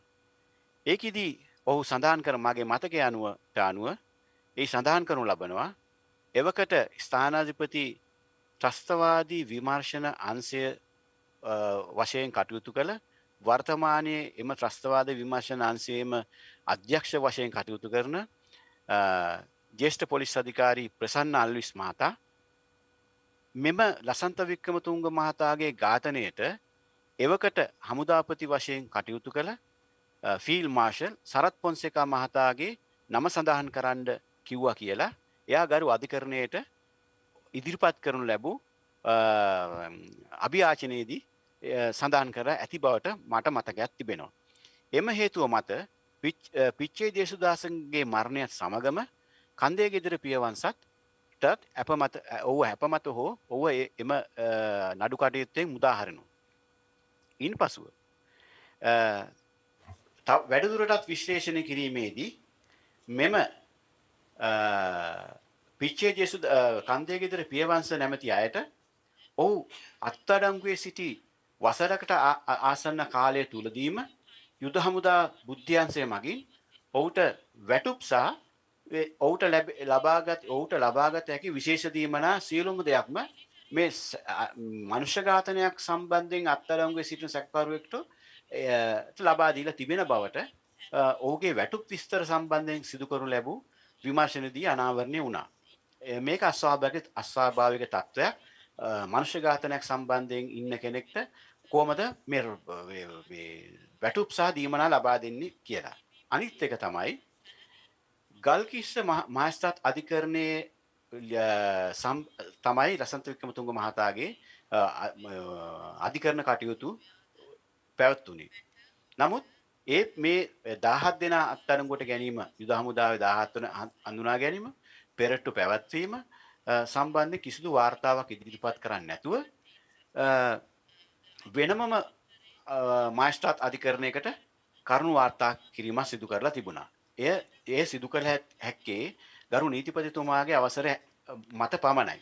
එකම කේස් එකට අධිකරණ දෙකකට කරුණු වාර්තා කරන්න අපිට හැකියාවක් නැහැ. විශේෂ උපදෙස් මත තමයි ගරු නීතිපතිතුමාගේ ඒක කරන්න ඕන. නමුත් ඒක ඒවකට හිටපු OIC ඒක කරලා තිබ්බා. Could I stop you there for a second? I'd just like to go back to what you just explained to us and clarify one thing. So you've told us that the Terrorism Investigation Division arrested 17 officers connected to General Sarat Fonseca and they were released. You've told us that the individual connected to the 5 burner phones that followed Lasanta on the day Mr. Jesudasan was arrested and died in custody. Was there any investigation into the circumstances of his passing in custody? ඇත්තටම ජේසුදාසන්ගේ මරණය සම්බන්ධයෙන් අපි පරීක්ෂණයක් කරන්න හිටියේ. නමුත් ඒකට අවස්ථාව මදි වුණා. මම ඒ සාධාරණ බවට ගරු අධිකරණයට මා විසින් ඉදිරියේදී සිදු කිරීමට එනු ලබන පැහැදිලි කිරීමේදී ගරු අධිකරණයට පැහැදිලි වෙයි. සිදු කරන්න හම්බුන්නේ නැහැ. නමුත් මම TID එක ගැන තව විස්තරයක් සඳහන් කරන්න කැමතියි. අපි බැලුවා පිච්චේ ජේසුදාසන්ගේ මාර්ගෙන් පියවංශට ඒ ලින්ක් එක ආවා. ඒක විමර්ශන නිලධාරියෙකුට සාධාරණ සැකයක් තියෙනවා පියවංශව අත්අඩංගුවට ගන්න. ඒක සාධාරණයි. අපි බැලුවා මේ 17 දෙනා කොහුවල යුද හමුදා අනුකණ්ඩයට අයත්ව සිටි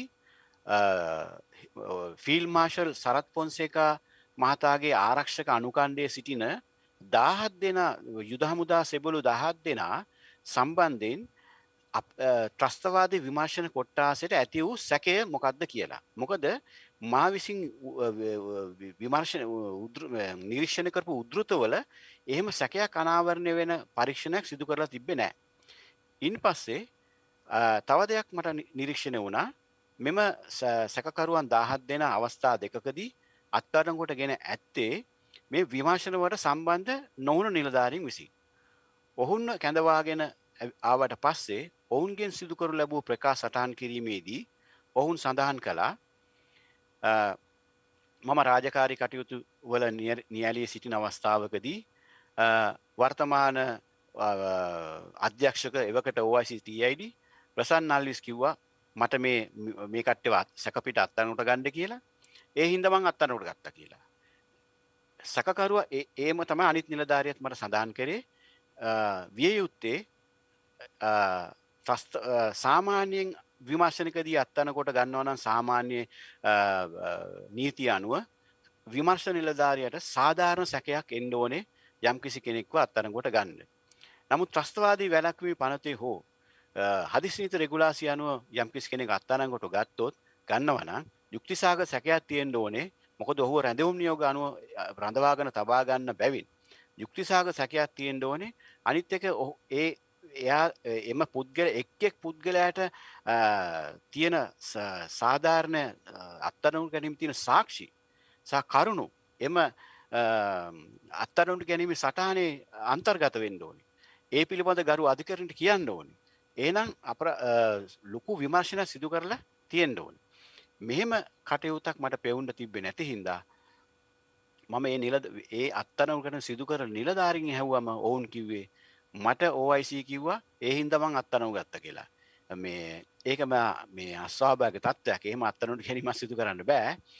ඉන්පසුව මම ප්‍රසන්න අල්විස් මහතාව ගෙනල්ලා ප්‍රශ්න කරනු ලැබුවා. කොහොමද මොන විමර්ශනයේදීද මෙම 17 දෙනා අනාවරණය වුණේ?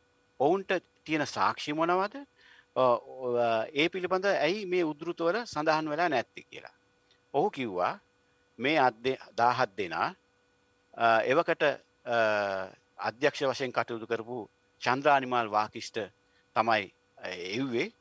ඒ හින්දා තමයි මම අත්අඩංගුවට ගියේ. ඔහුගේ උපදෙස් මත තමයි අත්අඩංගුවට ගත්තේ කියලා. ප්‍රසන්න අල්විස් මහතාගෙන් මම ඇහුවා එහෙම අත්අඩංගුවට ගන්න බෑනේ මේ මොකද්ද තියෙන සාධාරණ සැකය කියලා. නමුත් ඔහු කිව්වා නෑ මේ සැකපිට තමයි සැකපිට එහෙම අත්අඩංගුවට ගන්නවා නම් ඒක ත්‍රස්තවාදී වැළැක්වීම පනතේ කියනවා අනිවාර්යයෙන්ම ඔහුට චෝදනා තීන්දුවත් මේ සාක්ෂි සටහන් කරලා තියෙන්න ඕනේ. සැකයක් එන්න තරම් කරුණක් අත්අඩංගුවට ගැනීමේදී සටහන් වල නිරීක්ෂණය වුණේ නෑ. ඉන්පස්සේ විශේෂ දූ කරුණු තමයි ගල්කිස්ස මාස්ටරාට මේ කරුණු ඉදිරිපත් කරන්න නැතුව කොටුව ගරු මාස්ටර් අධිකරණ අලුත්කඩේ ගරු මාස්ටර් අධිකරණ මේ කරුණු වාර්තා කර සිටීම. ඒ අනුව මෙම සිදුවීම තුළ යම්කිසි පරස්පරතාවයක් තිබෙන බවට සහ ව්‍යාජ ක්‍රියාවලියක් ඒ තුළ නිර්මාණය වෙන බවට මට නිරීක්ෂණය වුණා. ඉන්පසු මම වාකිෂ්ඨ මහත්තයාව ගෙනල්ලා ප්‍රශ්න කරනු ලැබුවා. මේ 17 දෙනා කොහොමද මතු වුණේ? ඔවුන්ට විරුද්ධව තියෙන සාක්ෂි මොනවාද? සැකපිට නම් මොකද්ද තියෙන සැකේ? ඒ පිළිබඳ කරුණු වාර්තා කරන්න කියලා. ඔහු කිව්වා මේ 17 දෙනා MOD එකෙන් Ministry of Defence එකෙන් තමයි එව්වේ කියලා. එතකොට Ministry of Defence එකේ Secretary තමයි Gotabaya Rajapaksa, CN Chief Intelligence Officer වශයෙන් කටයුතු කෙරුවේ විශ්‍රාමික මේජර් ජෙනරාල් හෙන්රවිතාන. ඒ අය ආරක්ෂක අමාත්‍යාංශයෙන් තමයි එව්වේ කියලා. ඉතින් මම ඇහුවා ආරක්ෂක අමාත්‍යාංශයෙන් පුද්ගලයෝ එවන්න ආරක්ෂක අමාත්‍යාංශයෙන් මේක විමර්ශනයක් කරාද කියලා. ඉතින් එහෙනම් ආරක්ෂක හමුදාව විමර්ශනය කරන හමුදාවේ උද්ෘත එක්ක තමයි මේ කට්ටිය සැකයි මේ කට්ටිය ගැන විමර්ශනය කරන්න කියලා එවන්න ඕනේ. අභ්‍යන්තර විමර්ශනයක් කළා. එහෙම උද්ෘත මගේ මේ TID එකකින් බාරගත්ත උද්ෘත විශ්ලේෂණය කිරීමේදී මට නිරීක්ෂණය වුණේ නැහැ. ඔහු කිව්වා හෙන්රවිතාන මහත්තයා තමයි එව්වේ කියලා. ඊට පස්සේ මම කපිල හෙන්රවිතාන මේජර් ජෙනරාල් විශ්‍රාමික හමුදා මේජර් ජෙනරාල් කපිල හෙන්රවිතානගෙන් මා මේ පිළිබඳ විමර්ශනය කිරීමේදී ඔහු සඳහන් කළා වාකිෂ්ඨ මහත්තයා ඉල්ලුව හින්දා තමයි මේ කට්ටිය දුන්නේ කියලා. මෙතනදී මට දැනුණ දෙයක් තමයි චන්ද්‍රානිමාල් වාකිෂ්ඨ මහතායි හෙන්රවිතාන මහතායි ප්‍රසන්න අල්විස් මහතායි රගර් ක්‍රීඩාවේ යෙදෙන බවට. ඒ ඔක්කොම බෝල පාස් කර කියනවා මිසක්ක සාධාරණ හේතුවක් ඒ තුල සඳහන් වුණේ නැහැ. ඒ හින්දා මම මේ අය සිදු කර විමර්ශනවලදී දැකපු දෙයක් තියෙනවා. මේ අය මේ විමර්ශනවලදී තවත් පාර්ශවකරුවෙකුට මේ ඝාතනයේ වගකීම පවරන්න උත්සාහයක් දරපු බවට මට නිරීක්ෂණ වෙලා තියෙනවා. අනිත් එක CID එකකින් TID එක පරීක්ෂණය බාරගත්ත නම් CID එකට වඩා හොඳට මේ පරීක්ෂණය කරන්න ඕන. නමුත් ඒ තුලදී කෙරුන්නේ නැහැ. ෆයිල් එක එහෙමමයි. ඒ අයට මම කරනවට වඩා මම කෙරුවේ අවුරුදු 5කට 6කට පස්සේ හොඳ අවස්ථාවක් තිබ්බ හැමතැනටම යන්න කරන්න ඒව දේවල් හොයාගන්න. නමුත් එහෙම තිබීදී මේ දේ ඒගොල්ලෝ සිදු කර නැතුව බොරුවක් කරලා තියෙන බවට මේ විමර්ශනයේ කල්මැරීමක් සිදු කර ඇති බවට මගේ විමර්ශන ඥානය තුළදී මට නිරීක්ෂණය වුණ කරුණු. ඊට අමතරව If you mentioned a number of irregularities in this investigation process, could you tell us more about the documents that you mentioned were found in the vehicle of Mr. Wickrematunge? ඉන් පසුව මං ඒ ගරු අධිකරණයට ඒ පිළිබඳ කරුණු පැහැදිලි කරන්නම්. මෙම කරුණු පැහැදිලි කිරීමේදී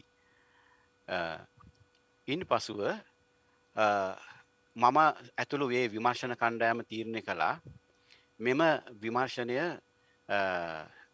සිදු කරනවට වඩා නොකර සිටීමක් තමයි මේ ත්‍රස්තවාද විමර්ශන කොට්ටාසෙන් කරලා තියෙන්නේ කියලා.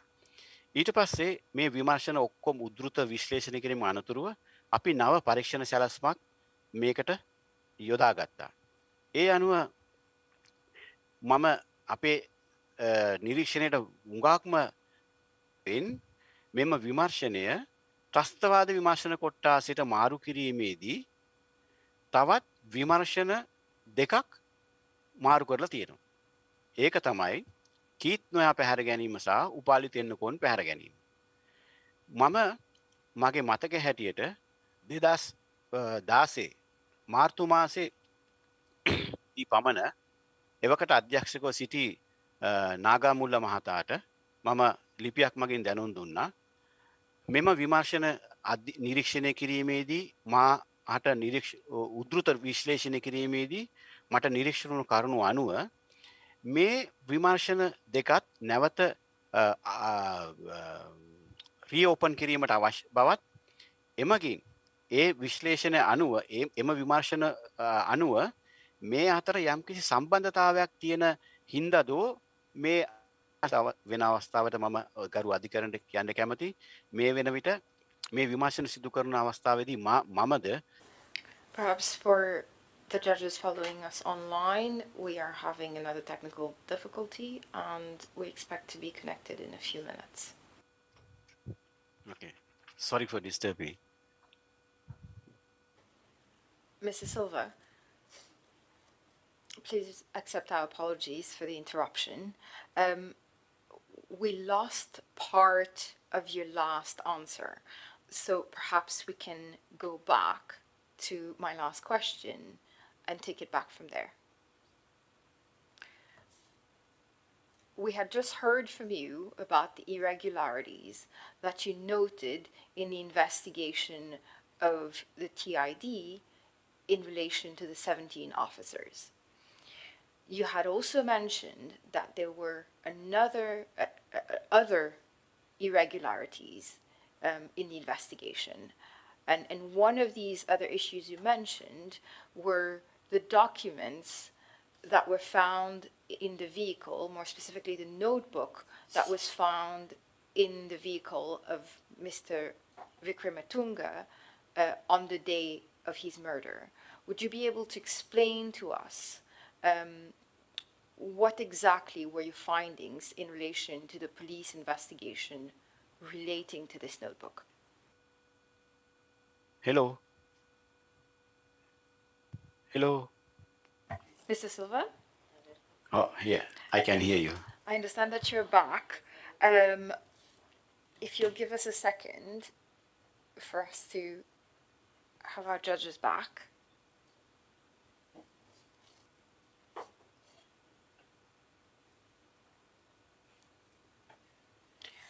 Mr. Silva, I understand that due to the connection, we're going to proceed with you on audio and without a camera.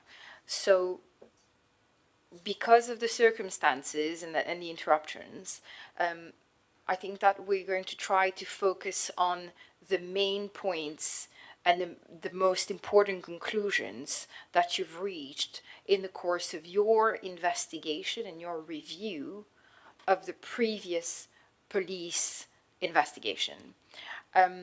And one of the very important points that you raised, and I'd like to get more details from you, relates to the affiliation of Mr. Piawasa, who, as you mentioned, was the individual who worked for the military intelligence unit that you called the Tripoli Platoon. Could you explain to us a little bit more what is the Tripoli Platoon and what was their role?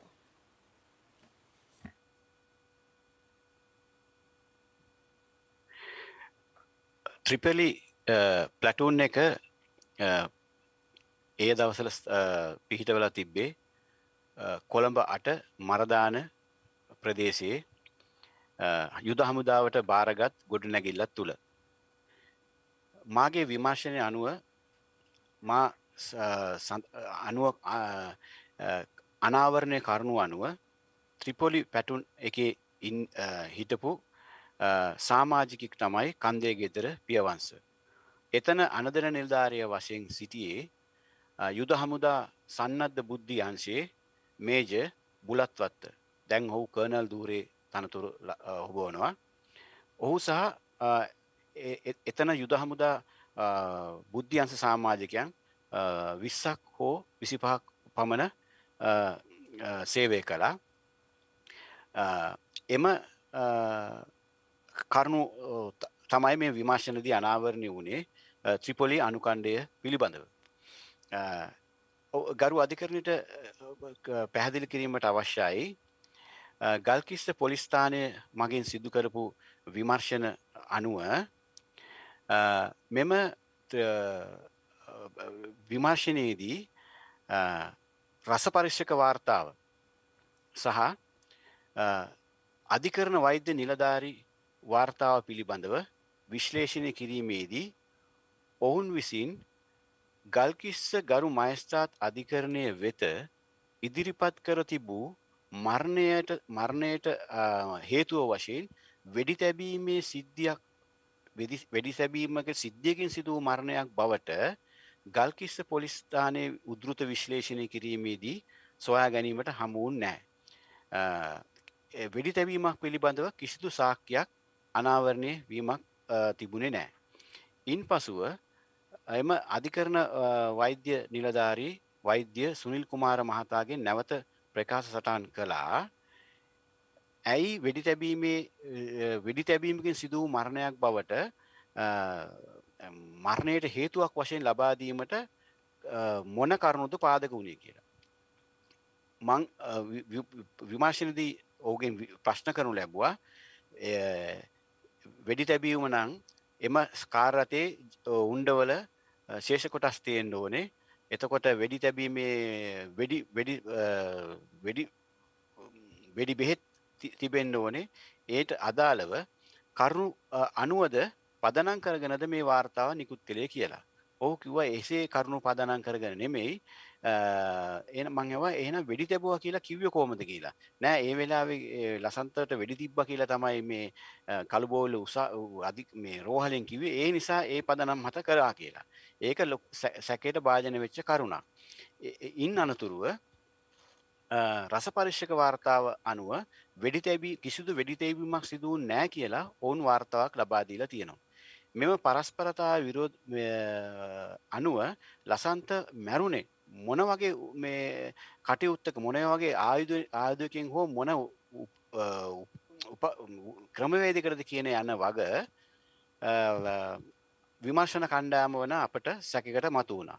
ඒ හින්දා ගරු අධිකරණයට කරුණු වාර්තා කරලා වෛද්‍ය විශේෂඥ වෛද්‍යවරුන් 3 දෙනෙකුගේ කණ්ඩායමකගේට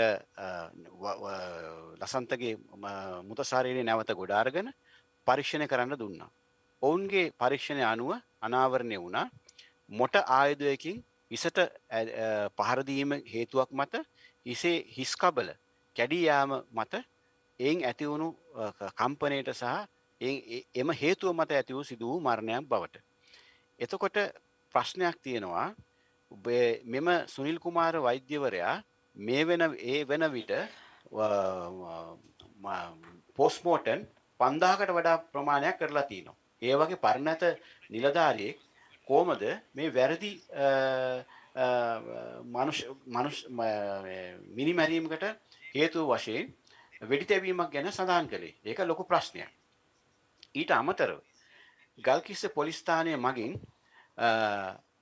මම පෙර සඳහන් කර පරිදි මරණස්ථානයට කිලෝමීටර් 2ක් දුරින් කැනල් එකක තිබිලා යතුරු පැදියක් අත්අඩංගුවට ගනු ලබනවා. මෙම යතුරු පැදියට අත්අඩංගුවට ගැනීම සම්බන්ධයෙන්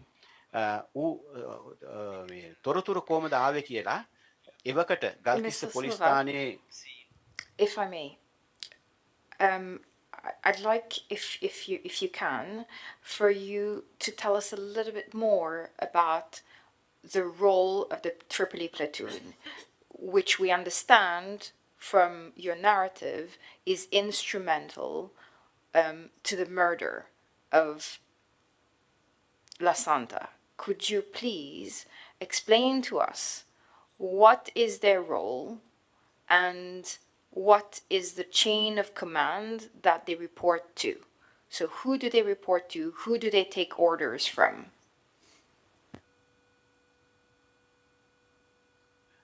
ලසන්තගේ විමර්ශන සමගාමීව මම කීත්නොයාගේ විමර්ශන සහ උපාලි තෙන්නකෝන් මහතාගේ විමර්ශන ආරම්භ කරන්න කිව්වා කියලා මම ගරු අධිකරණයට කිව්වා. ඊට අමතරව මගේ විමර්ශන කණ්ඩායමේ සිටි දුරකථන විශ්ලේෂකයාට මම කිව්වා ලසන්ත වික්‍රමතුංග මහතා පරිහරණය කරපු දුරකථනය සහ මා පසුව හඳුනාගත්තු සැකකටයුතු දුරකථන අංක 5 ජනවාරි මාසේ 1 වෙනිදා ඉඳන් ඝාතනයට ලක් වුණු 2009 ජනවාරි 8 වෙනිදා දක්වා කාල පරාසය තුලදී කොයි ස්ථානවලද මේ වැඩ කරලා තියෙන්නේ කියලා ෆන්ක්ෂන් වෙලා තියෙන්නේ කියලා. ඊට පස්සේ මගේ විශ්ලේෂක එස්.ආයි. ජයසිංහ මට කිව්වා 2009 ජනවාරි මාසේ 5 සහ 6 මෙම සැකකටයුතු දුරකථන අංක ගම්පහ ප්‍රදේශයේ උදේවරුවේ තිබිලා ගම්පහ සිට කොළඹට එන මාර්ගයේ ඒ දුරකථන ටික ඇවිල්ලා නැවත මරදානේ නැවතිලා නැවත හවස් වරුවේ අත්තිඩිය ප්‍රදේශයේ සැරිසරලා තියෙනවා කියලා රාත්‍රී කාලේ. එතකොට මේ ප්‍රදේශ දෙක මොකක්ද කියලා බැලුවම අත්තිඩිය ප්‍රදේශයේ තමයි ලසන්ත වික්‍රමතුංග මහතාගේ ප්‍රෙස් එක තියෙන්නේ. ඊට පස්සේ අපි බැලුවා මේ ගම්පහට මේ කට්ටිය ගියේ කොහොමද ලසන්ත වික්‍රමතුංග ගම්පහට ගිහිලා තියෙනවද කියලා බැලුවා. නමුත් ලසන්ත වික්‍රමතුංගගේ දුරකථන අංක ගම්පහට ගිහිලා තිබ්බේ නෑ ඒ අවස්ථාවේ. ඊට පස්සේ අපිට ක්ලික් වුණා මේ උපාලි තෙන්නකෝන් මහතා ඉන්නේ ගම්පහ ප්‍රදේශයේ බැලුම් මහර කියන ප්‍රදේශයේ. එතකොට උපාලි තෙන්නකෝන් මහතාට පහර දුන්න සිද්ධියක් තියෙනවා. ඒ සිද්ධිය තුලදී මේ දුරකථන සැකකටයුතු දුරකථන අංක තුල තවත් දුරකථන අංක කීපයක් අපිට සැරිසරනවා අනාවරණය වුණා. ඊට පස්සේ අපි ඒ දුරකථන අංක කාට අයිති දුරකථන අංකද කියලා බලනකොට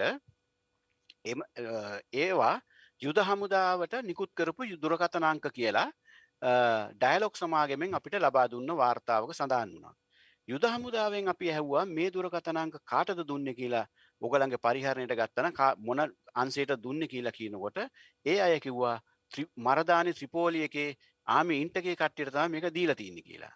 එතනදී මට සැකයක් මතුවුණා මේ දුරකථන අංක ඔස්සේ මේ ලසන්තගේ දුරකථන ලසන්තගේ පිච්චේ ජේසුදාසගේ නමට ගත්ත දුරකථන අංක 5 සමග ත්‍රිපෝලි අනුකණ්ඩයට යුද හමුදාවට අයත් අනුකණ්ඩයක දුරකථනද එකවර සංසරණය වන බවට. ඊට අමතරව මම මාධ්‍යවේදී කීත්නොයාගේ පැහැර ගැනීම සම්බන්ධයෙන් ගරු අධිකරණයට කෙටියෙන් පැහැදිලි කිරීමක් කරන්නම්. මෙම සිදුවීම වුණේ 5 වෙනි මාසේ 2008 5 වෙනි මාසේ 23 වෙනි දින රාත්‍රී 10ට පමණ. එවකට කීත්නොයා මහතා දෙයිවල වෛද්‍ය පාරේ පදිංචිව සිටියා. මේ පැහැර මේ කීත්නොයා මහතා තමාගේ කාර් රථය එළියේ නතර කරලා නිවසට යාමට උත්සාහ කිරීමේදී සුදු පාට වෑන් රථයකින් පැමිණි පුද්ගලයන් කීප දෙනෙකු විසින් ඔහුට අවි ආයුධ පෙන්නලා පහර දීලා පැහැරගෙන ගියා කියලා කිව්වා. ඒ පැහැරගෙනට ගියාට පස්සේ කීත්නොයා නොමැති බවට ඔහුගේ බිරිඳ විසින් එවකට කීත්නොයාගේ අධ්‍යක්ෂක වශයෙන් කටයුතු කරපු ක්‍රිෂාන්ත කුරේ මහතාට සහ උපාලි තෙන්නකෝන් මහතාට සඳහන් කරලා තියෙනවා. ඔවුන් එම නිවසට පැමිණ තියෙනවා. ඊට පස්සේ ඔවුන් විසින් ඔවුන්ගේ මාධ්‍යන සමකාලීන මාධ්‍යවේදීන්ට මේ කීත්නොයාගේ පැහැර ගැනීම සම්බන්ධයෙන් දැනුම් දීලා තියෙනවා. ඒ අතරවාරයේදී ක්‍රිෂාන්ත කුරේ මහතා කරු ජයසු එවකට රාජ්‍ය පරිපාලන හා ස්වේදේශ කටයුතු අමාත්‍යවංශයෙන් අමාත්‍ය ධූරයක් දරපු කරු ජයසූරිය නැමැති මහතාට අමාත්‍යවරයාට ක්‍රිෂාන්ත කුරේ මහතා කතා කරලා තියෙනවා. මෙහෙම පැහැර ගැනීමක් වෙලා තියෙනවා. මේකට අනිවාර්යෙන් මැදිහත් වෙලා මගේ මාධ්‍යවේදියාව මට බේරලා දෙන්න කියලා. ඊට පස්සේ මේ අපි කරපු විශ්ලේෂණවලදී හොයාගත්තා කීත්නොයා මහතාගේ පැහැර ගැනීම සම්බන්ධයෙන් කරු ජයසූරිය මහතා දැනුවත් කිරීමෙන් අනතුරුව කරු ජයසූරිය මහතා විසින් එවකට ජනාධිපති වශයෙන් කටයුතු කරපු මහින්ද රාජපක්ෂ මහතාට මේ බව දැනුම් දෙනවා. ඒ මහතාගේ දුරකථන විශ්ලේෂණය අපි විශ්ලේෂණය කෙරුවම ඒ මහතා විසින් එවකට රාජ්‍ය ආරක්ෂක ලේකම් වශයෙන් කටයුතු කරපු වර්තමාන ජනාධිපති ගෝඨාභය රාජපක්ෂ වෙතට ඔහු දැනුම් දීමක් කරලා තියෙනවා. ඉන් අනතුරුව ඒ ලින්ක් එක වෙනකොට නැවත ගෝඨාභය රාජපක්ෂට දුරකථන ඇමතුමක් ගන්නවා ක්‍රිෂාන්ත කුරේ මහතා සමග සිටපු උපාලි තෙන්නකෝන් මහතා ලලිත් තලාකෝන් මහතා ලලිත් තලාකෝන් මහතා ආරක්ෂක ලේකම්ට අරගෙන කියනවා කීත්නොයා මහතා පැරගෙන ගිහිලා තියෙනවා මේකට ආමි කමාන්ඩ් වග කියන්න ඕනේ කියලා චෝදනාව ඉදිරිපත් කරනකොට ආරක්ෂක ලේකම් වශයෙන් කටයුතු කරපු ගෝඨාභය රාජපක්ෂ කියනවා don't point out of my army commander ඕක අයිසේ ගෑනු කේස් එකක් කියලා. ඊට පස්සේ කියනවා ගෑනු කේස් එකක් මේ ඒක නෙමෙයි මේකට වග කියන්න ඕනේ ඕගොල්ලෝ මිනිස්සුව ගෙනත් දෙන්න කියලා කියනකොට ඊට පස්සේ කියන ඔතන්ට දැන් DIG අනුර සේනානායකයි ඔයක විමර්ශනය කරන්න කියලා ගෝඨාභය ෆෝන් එක කට් කරගන්නවා. ඊට පස්සේ අනුර සේනානායක ඔහු දැන් මිය ගිහිල්ලා අනුර සේනානායක DIG අනුර සේනානායක ඇවිල්ලා එතනට කියනවා කීත්නොයාටයි ඔය කවුද ක්‍රිෂාන්ත කුරේටයි ලලිත් තලාකෝන්ටයි බය වෙන්න එපා පෑ දෙකකින් කීත්නොයා එයි කියලා. ඊට පස්සේ ක්‍රිෂාන්ත කුරේ ඇතුළු කණ්ඩායම දෙහිවල පොලිසියට යනවා මේ කීත්නොයාගේ පැහැර ගැනීම පිළිබඳව පැමිණිල්ලක් දාන්න. ඒ පැමිණිල්ලක් දාන්නට ක්‍රිෂාන්ත කුරේ මහතාගේ පාසලේ ඉගෙනගත්ත යාළුවෙක් තමයි ඩයලොග් සමාගමේ අධ්‍යක්ෂක ජෙනරාල් සාන්ත තෝමස් විද්‍යාලයේ ගල්කිස්ස. ඔහු විසින් ඔහුගේ දැන හැඳුනුම් මත කියනවා මගේ මාධ්‍යවේදියාව පැහැරගෙන ගිහිලා තිනවා. ඔහු පාවිච්චි කරන ඩයලොග් අංකයක් මට එයාව හොයාගන්න උදව් කරන්න කියලා. එහෙම ඉන්න ගමන් ඒ ඩයලොග් එකේ මේ සාමාන්‍ය අධිකාරිවරයා ඒ ආයතනයේ ප්‍රේමසීල කියලා පුද්ගලෙක්ව හඳුන්වලා දිනවා කියනවා මේගලන්ට මේ කීත්නවා හොයාගන්න උපදෙස් දෙන්න කියලා. ඊට පස්සේ ඩයලොග් එකේ ප්‍රේමසිරි කියනවා ඕගොල්ලෝ පුළුවන් තරම් කීත්නවාගේ ෆෝන් එකට SMS උයි කෝල් උයි ගන්න කියලා. ඒ මොකද ෆෝන් එක ඔන් වුණොත් අපිට මේ බලා ගන්න පුළුවන් මැෂින් එකක් ඩයලොග් සමාගමේ තියෙනවා. ඒකෙන් අපිට බලා ගන්න පුළුවන් කියලා. එහෙම කියනකොට මේගොල්ලෝ ෆෝන් කරනකොට මේ ෆෝන් එක වැඩ කරනවා.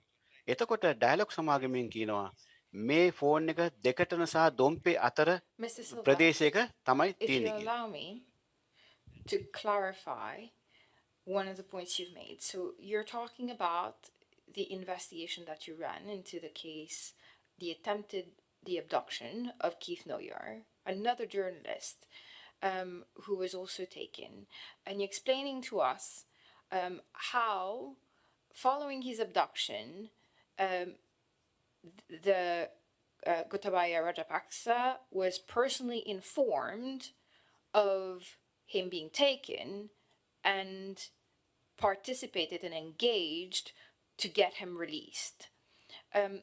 Can you please clarify for us how he clarified that, and in the sense of how, as in who had kidnapped Keith Noyar according to your finding? And I would appreciate if you could give us a brief answer so that the judges can have some clarity on the chain of command and the authority that we understand you're suggesting that Mr. Gotabaya Rajapaksa had over these individuals who had taken Mr. Noyar.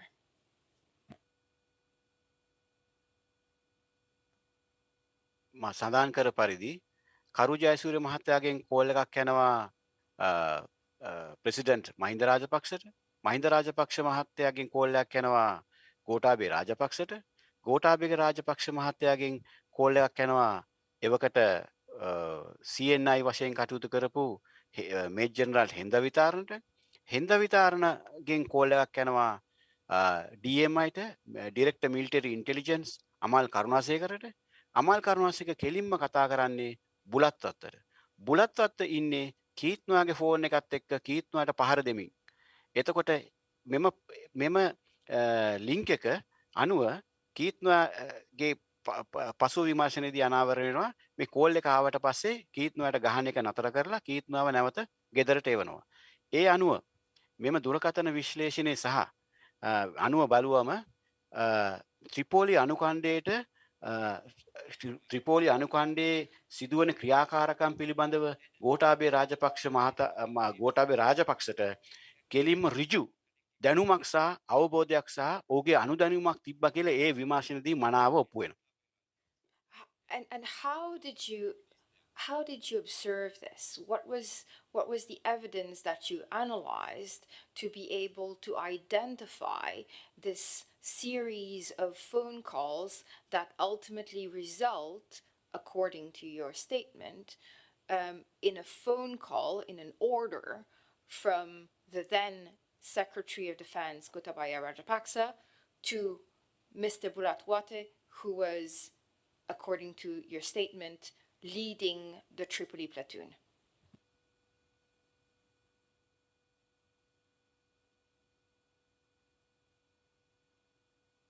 පැහැරගත්තට පස්සේ කීත්නවාගේ phone එක off වෙනවා. ඒ එක්කම මා සඳහන් කෙරුවා මගේ analyst team එකේ SI ජයසිංහට මේ දුරකථන කුළුණ ඔස්සේ බලන්න සැකකටයුතු දුරකථන අංක තියනවාද කියලා. මා පෙර සඳහන් කර පරිදි යුද හමුදාව විසින් ඩයලොග් සමාගම ගත්ත දුරකථන ඊට පස්සේ පසුව ත්‍රිපෝලි කඳවුරට අයත් දුරකථන දෙහිවල සිට දොම්පේ සහ දෙකටන ප්‍රදේශයේ කීත්නවාව පවත්වාගෙන ගිය ස්ථානය දක්වා මේ දුරකථන කීපයක් ගමන් කරනවා. ඒ දුරකථන අංක ත්‍රිපෝලි කණ්ඩායමේ බුලත්වත ඇතුළු කණ්ඩායමට අයිති දුරකථන අංක. මේ මම සඳහන් කර පරිදි ක්‍රිෂාන්ත කුරේගෙන් පටන්ගෙන ගෝඨාභය රාජපක්ෂගෙන් අතරමැදිව අන්තිමට බුලත්වත්තර දක්වා පැමිණි දුරකථන එම අවස්ථාවේ කුළුණු වාර්තා අනුව සහ ඒ දුරකථන වල භාරකාරත්වය තිබුණේ ත්‍රිපෝලි කඳවුරේ බුලත්වත්තගේ බාරේ. ඒ අනුව තමයි මම කියන්නේ මේම මේ පැහැර ගැනීමට ගෝඨාභය රාජපක්ෂට හමුදා බුද්ධි ප්‍රධානී ඩිරෙක්ටර් මිලිටරි ඉන්ටෙලිජන්ස් අමල් කරුණාරත්නට හෙන්රවිතානට ඍජු දැනුමක් හා අවබෝධයක් තිබුණා. අනිත් එක විශේෂත කරුණු තමයි ලලිත් තලාකෝන් කියනවා මේක ආමි කමාන්ඩර් සරත් පොන්සේක මේකට වග කියන්න ඕනේ කියන එක. එතකොට එවෙලෙම ගෝඨාභය රාජපක්ෂ ප්‍රතික්ෂේප කරනවා don't point out of my army commander ඕක ගෑනු කේස් එකක් කියලා. එතකොට කීත්නොයා ගෑනු එක්ක සම්බන්ධකම් තියෙන බවත් ඒ අවස්ථාවේදී ගෝඨාභය රාජපක්ෂ දැනගෙන තියෙනවා. ඒකෙන් කතාවෙන් අනාවරණය වෙන්නේ ඒකයි. ඒ අතරතුරදී මේ කෙටි කාල පරාසයක් ඇතුළතදී කොළඹදී දෙහිවලදී අත්තර පැහැර ගනු ලැබූ කීත්නොයාව දෙකටන මේ Mr. Silva, thank you very much. You have also mentioned that the Tripoli platoon was involved in the incidents relating to Upali Tinakun. Can you please very briefly, because the judges have questions for you as well, can you briefly explain to us how they're engaged, how they were engaged in the incidents relating to Mr. Tinakun? පලිතෙන්නකෝන් මහතාට පහර දීමේ සිද්ධියේදීත් අනාවරණු සාක්ෂි අනුව යතුරු පැදි වලින් මූණු ආවරණය කරපු කණ්ඩායමක් ඇවිල්ලා පහර දුන්නා කියලා තමයි අනාවරණ වෙලා තිබ්බේ. ඒ අනුව උපාලි තෙන්නකෝන් මහතාට ගේ නිවස අතර මම පෙර සඳහන් කළ පරිදි ත්‍රිපෝලියකේ දුරකථනාංක සහ ලසන්ත වික්‍රමතුංග මහතාගේ ඝාතනයට උපයෝග කරගනු ලැබූ දුරකථනාංක මේ ක්‍රියාකාරී විදියට මේ ෆන්ක්ෂන් වෙලා තිබ්බා. ඒ අනුව උපාලි තෙන්නකෝන් මහතාගේ විමර්ශන කටයුතු කරනකොට දොම්පේ පොලිසිය විසින් පොලිස් ස්ථානය මට මතක නැහැ. පොලිස් ස්ථානය විසින් සහ අපරාධ කොට්ටාසය මගින් ඔහුගේ කාර් රථයේ තිබී ඇඟිලි සලකුණක් අනාවරණය කරගෙන තිබ්බා. ඒ හේතුව මත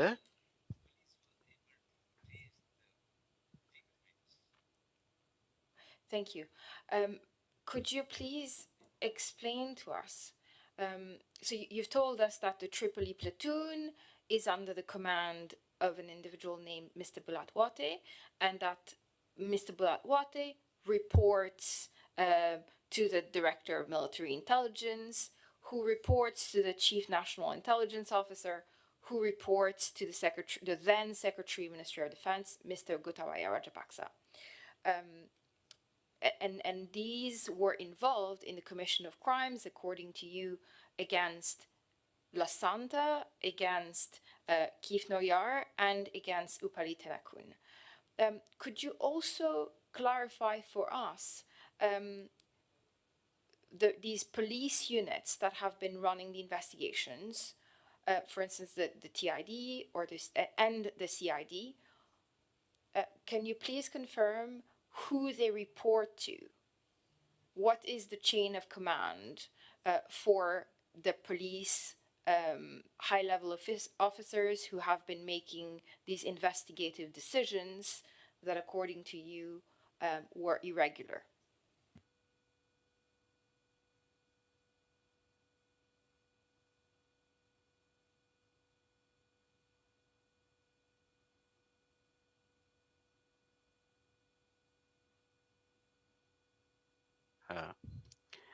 මම විමර්ශනය කරන්න ඉස්සෙල්ලා දෙහිවල පොලිස් ස්ථානය කොළඹ අපරාධ කොට්ටාසය සහ CID එකෙන් තමයි විමර්ශන කටයුතු සිදු කරලා තිබුණේ. එම විමර්ශන කණ්ඩායම විසින් මේ අනාවරණ වීමක් සිදු කරගෙන තිබුණේ නැහැ. එවකට පොලිසිය තිබ්බේ ආරක්ෂක අමාත්‍යාංශය යටතේ ආරක්ෂක ලේකම් හිටියේ Gotabaya Rajapaksa.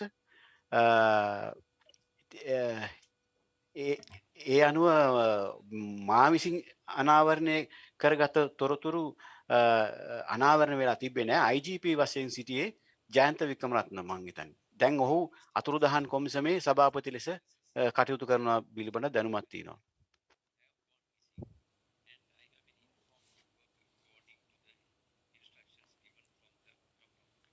Thank you very much for your answer. This is my last question, but I believe the judges have a lot of questions for you. So I will now hand over the floor to the judges. Thank you. I think the Judge Eduardo was the first one who indicated he wanted to ask. After me. Yes, Kalpana first, Yes, and yes, then you. yes.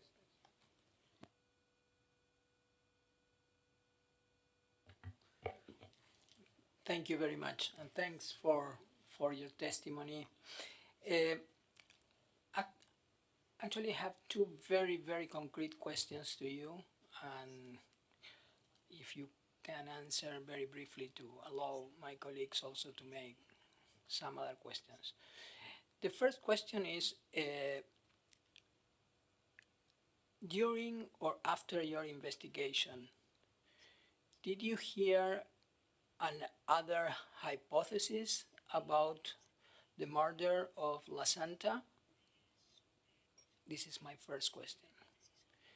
And my second question is, during or after your investigation, did you receive any pressure to do something or not to do something in relation to the investigation? Thank you very much.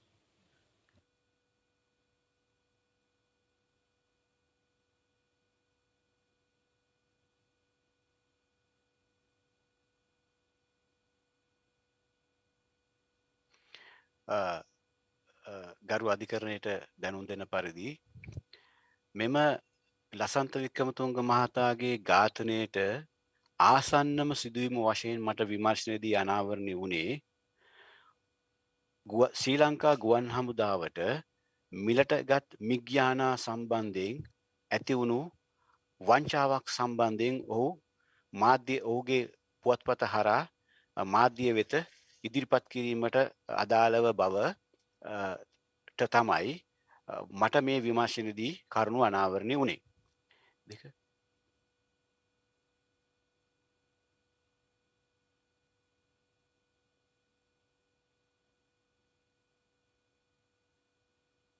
මම මෙම විමර්ශන කටයුතු සිදු කිරීම යන අවස්ථාවේදී මීට සමගාමීව ශ්‍රී ලංකා නාවික හමුදා බුද්ධ්‍යංශ ශ්‍රී ලංකා යුද හමුදා බුද්ධ්‍යංශ පොලිසිය උසස් නිලධාරීන් සම්බන්ධ සිදු කරමු අක්‍රියමතා සම්බන්ධයෙන් විමර්ශන ගණනාවක් සිදු කළා.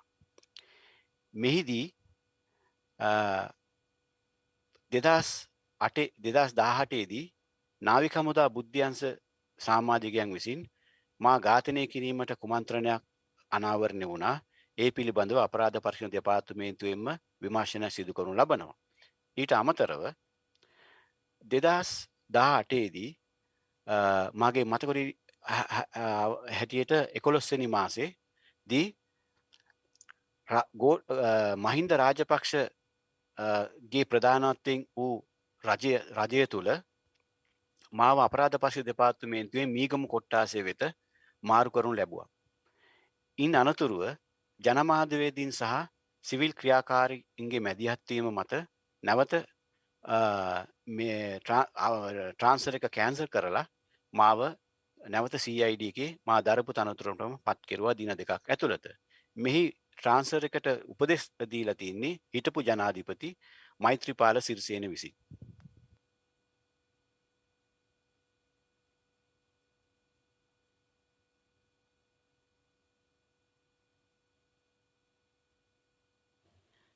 Thank you. I think we have several judges' questions, and perhaps we should put these questions all on the table, at least 3 of them, waiting to ask a question, because we need to move on.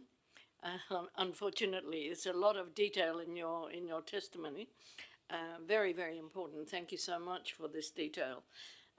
But I think we need to get the questions on the table, just in case we don't get even in the time to get all the answers now. We might get them later. So I think we have Judge Kalpana. No, you didn't. Nello. Now? Yes. Okay.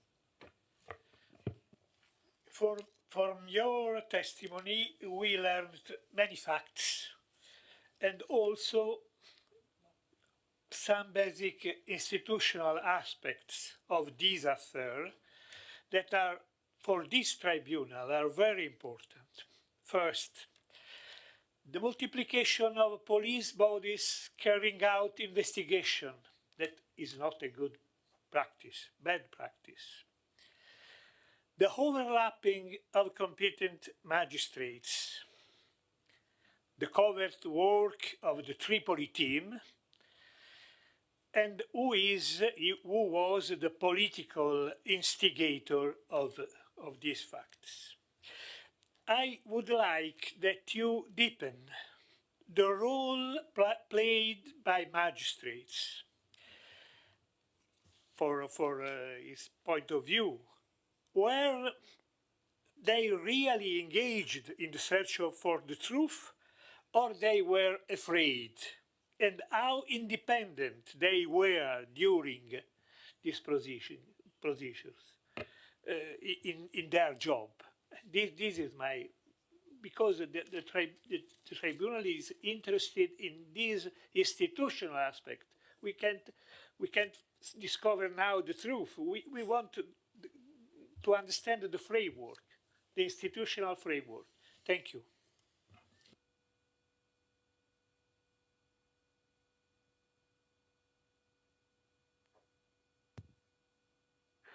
Do we have any other question we want to get on the floor from the judges who are remote? Marina? Yes, please. I would like to thank Mr. Silva, first of all, for his testimony. And I would like to ask him if he can answer about the circumstances that prompted him to flee abroad, to leave his own country. If he can, I mean, if this is related to the inquiry, as I understand, can he tell us about the circumstances that forced him or prompted him to flee the country? Thank you. Thank you. Could we have the answer to those two questions, please? A response from the witness. And thank you.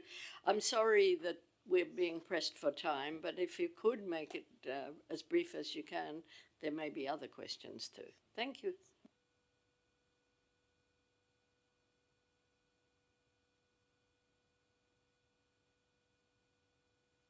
මා විසින් සිදු කරනු ලැබූ ලසන්ත වික්‍රමතුංග මහතාගේ පරීක්ෂණයේදී අනාවරණය කරනු අනුව අපරාධ පරීක්ෂණ දෙපාර්තමේන්තුවට ගල්කිස්ස පොලිසියට සහ TID එකට මෙම විමර්ශන කටයුතු සිදු කිරීමට නොව විමර්ශන කටයුතු කල්මැරීමට සිදු වී ඇති බවට සහ යට ගැසීමට සිදු වී ඇති බවට සාධාරණ ලෙස සැක කළ හැකි කරුණු අනාවරණය වුණා. ඒ මන්දයත් පොලිසිය සහ CID එක අයිතිව තිබුණේ ආරක්ෂක අමාත්‍යාංශයේ යටතේ. ආරක්ෂක අමාත්‍යාංශයේ ලේකම් වශයෙන් කටයුතු කළේ ගෝඨාභය රාජපක්ෂ. ඔහුට විරුද්ධව තමයි ලසන්ත වික්‍රමතුංග මිග්යානා ගනුදෙනුව සම්බන්ධයෙන් අක්‍රමිතා චෝදනා එල්ල කරන්නේ. එම හේතුව මෙම විමර්ශනය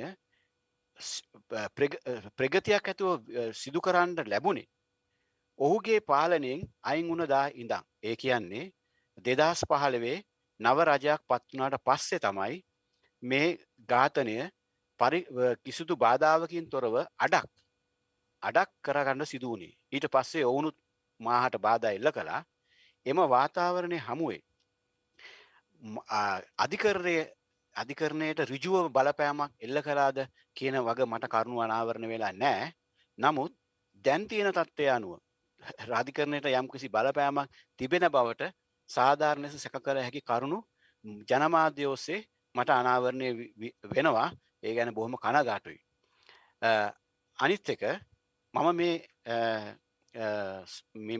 මම සරණාගත දේශපාලන රැකවරණය සඳහා මා පැමිණියේ ගරු අධිකරණයට මම සඳහන් කළ පරිදි මා විසින් මා නැවත ඒ බව ගරු අධිකරණයට පැහැදිලි කරන්න.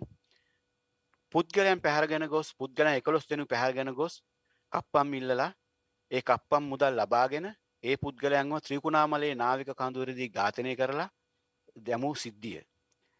එම සිද්ධියට අදාළව තවත් පුද්ගලයන් දෙදෙනෙකු පැහැරගෙන ගිහිල්ලා වාහනයක් කෑලි 70කට කපලා වැලිසර නාවික හමුදා කඳවුරේ එම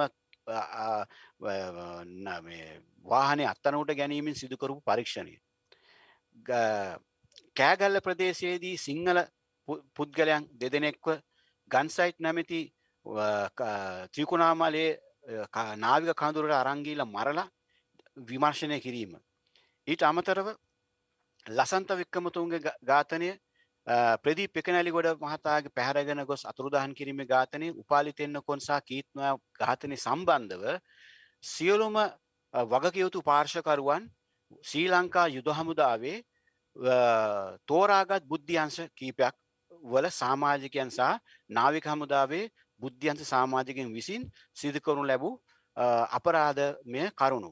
මේ අවස්ථාවේ මා සඳහන් කරන්න කැමතියි ශ්‍රී ලංකා යුද හමුදා සමස්ත ශ්‍රී ලංකා යුද හමුදාවට සහ ත්‍රිවිධ හමුදාවට මෙම චෝදනාව එල්ල වෙන්නේ නැහැ. එම ස්ථානවල සහ එම ආයතනවල බොහොම අවංකව සේවය කරන නිලධාරීන් ඉන්නවා. මේ සුළුතර පිරිසක් විසින් තමයි මෙම ඝාතන සහ මේ නීති විරෝධී ක්‍රියාදාමයන් සිදු කර ඇත්තේ. සමස්ත යුද හමුදා ත්‍රිවිධ හමුදාව හෝ පොලිස් සමාජිකයන් නෙවෙයි. මෙහිදී අනාවරණය කරුණු අනුව මෙම ප්‍රධාන වශයෙන් ගත්කම එම මා සඳහන් කරපු යුද හමුදා නාවික හමුදා සහ මාණ්ඩලික ප්‍රධානී ශ්‍රී ලංකාවේ හිටපු මාණ්ඩලික ප්‍රධාන රවි විජේගුණවර්ධන මහතාට සහ ලසන්ත විමර්ශනදී පොලිස් උසස් පෙරස් නිලධාරීන් කීප දෙනෙකුට විරුද්ධව මා විසින් විමර්ශනය කරනු ලැබුවා. යම් අවස්ථාවකදී එම පීඩන අවස්ථාවේදී සිටම තමයි මම විමර්ශන කටයුතු සිදු කළේ. ඒ හින්දා මට මගේ අපරාධ පස්සේ දෙපාර්තමේන්තුවේ සිටපු ජ්‍යෙෂ්ඨ නියෝජ්‍ය පොලිස්පති රවි සෙනවිරත්න මහතා සහ අධ්‍යක්ෂක ශානි අබේසේකර මහතා විසින් මහාට පොලිස් නිලධාරීන් දෙදෙනෙක්ගේ ආරක්ෂාව ලබා දීලා තිබුණා. මාව ඝාතනය කරන්න කුමන්ත්‍රණය කෙරවා කියලා මට කරුණානාවරණ ඒකට වෙනම විමර්ශනයක් පවත්වනවා. ඊට අමතරව මෙම සිදුවීමත් එක්ක හිටපු ජනාධිපති මෛත්‍රීපාල සිරිසේන විසින් මාව ට්‍රාන්ස්ෆර් කරනවා. ඔහුගේ පාලනකාරයේ අගමැති වශයෙන් කටයුතු කරේ මහින්ද රාජපක්ෂ. එම අයවලුන්ගේ මූලික ඉලක්කයක් වී බවට මා පත් වී ඇති බවට මා කරපු විමර්ශනවලදී සාධාරණ ලෙස මට සැක කරන්න හේතු තිබුණා. ඒ එක්කම වර්තමාන ජනාධිපති ගෝඨාභය රාජපක්ෂ 2009 ජනාධිපති වීමත් අනතුරුව එහි රැඳී සිටියොත් ඔහුගේ අනුදැනීම ඇතුව මාව පැහැරගෙන ගොස් හෝ යම් කිසිකින් ඝාතනය කිරීමට ඇති අවදානම 100%ක්ම තිබුණු බැවින් මා මේ තීරණය අරගෙන රටින් පිටවල් වෙලා ගියා. නැත්තම් ගරු අධිකරණයට වාර්තා කරන්න නිශාන්ත සිල්වා කෙනෙක් හොයාගන්න තමාරු වෙයි කියලා මම යෝජනා කරනවා. Thank you. This is very important information for us to have, and we understand your difficult situation personally from going through this work. I had a question also. We did have some testimony that was relating to Lasanta's the reason for his assassination. You've raised the question of the MiG, the deals with the MiG and the other military purchases.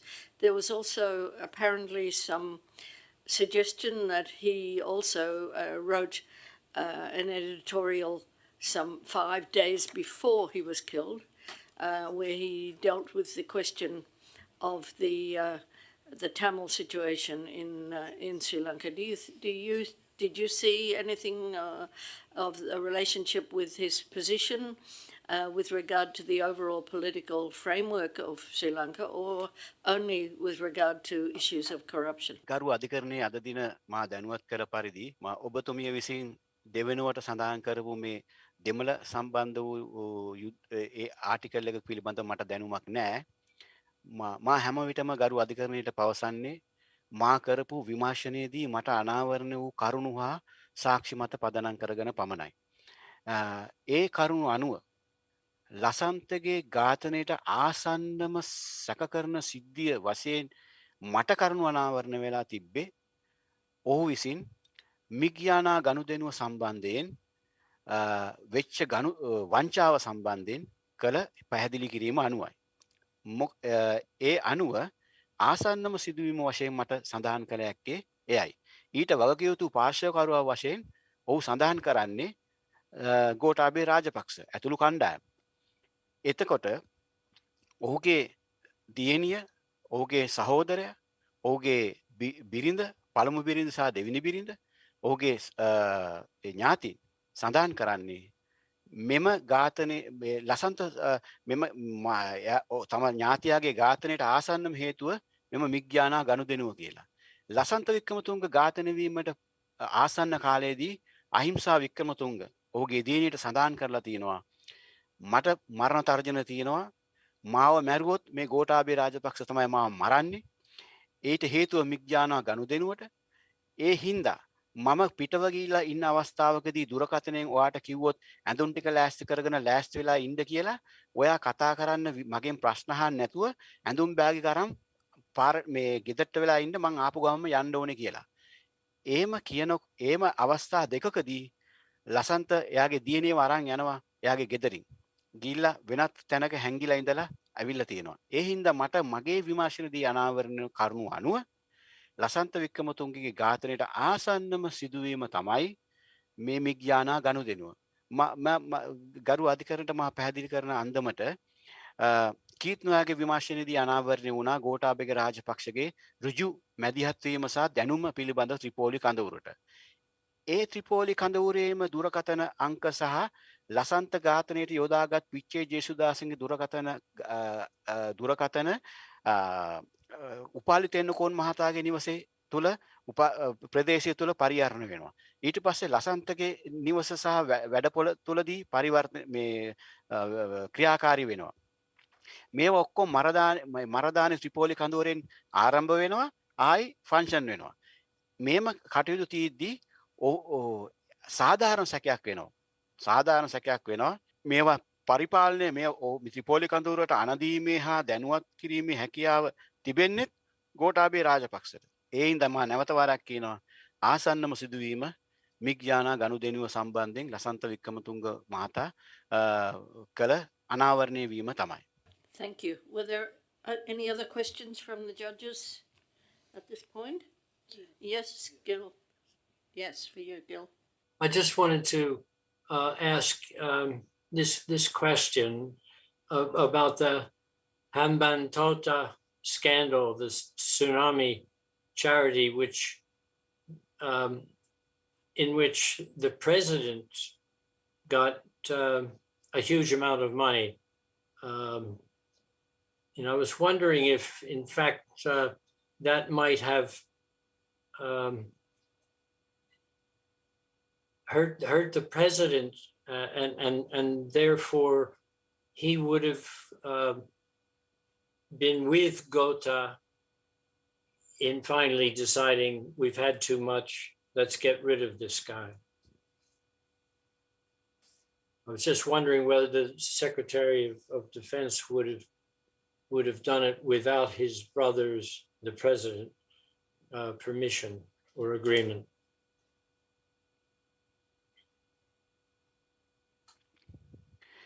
හෙල්පින් Hambantota සිදුවීම සම්බන්ධයෙන් මම විමර්ශනය කරන්න ඇති හින්දා ගරු අධිකරණයට ඒ පිළිබඳව මට පැහැදිලි කිරීමක් කරන්න බෑ. මම මාධ්‍යයෙන් දැනගත්ත කරුණු අනුව තමයි තියෙන්නේ. නමුත් මේ හෙල්පින් හම්බන්තොට විමර්ශනය සිදු කරපු අපරාධ පරීක්ෂණ දෙපාර්තමේන්තුවේ කීර්තිමත් නිලධාරියෙක් හිටියා. දැන් ඔහු නියෝජ්‍ය පොලිස් ප්‍රතිදූරයේදී ඉන්නවද මන් දන්නේ නැහැ. අම්පාවිල මහතා. අම්පාවිල මහතාව එහෙම විමර්ශනයෙන් පස්සේ ට්‍රාන්ස්ෆර් කෙරුව බව නම් මම දන්නවා. Thank you, Nishanta. I can now call the next witness, Mr. Robert Knight, who will join us online.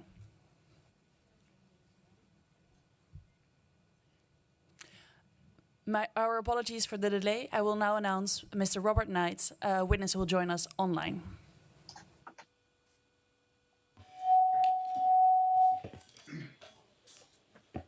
Mr. Knight, good afternoon. Good afternoon. Thank you very much for joining us.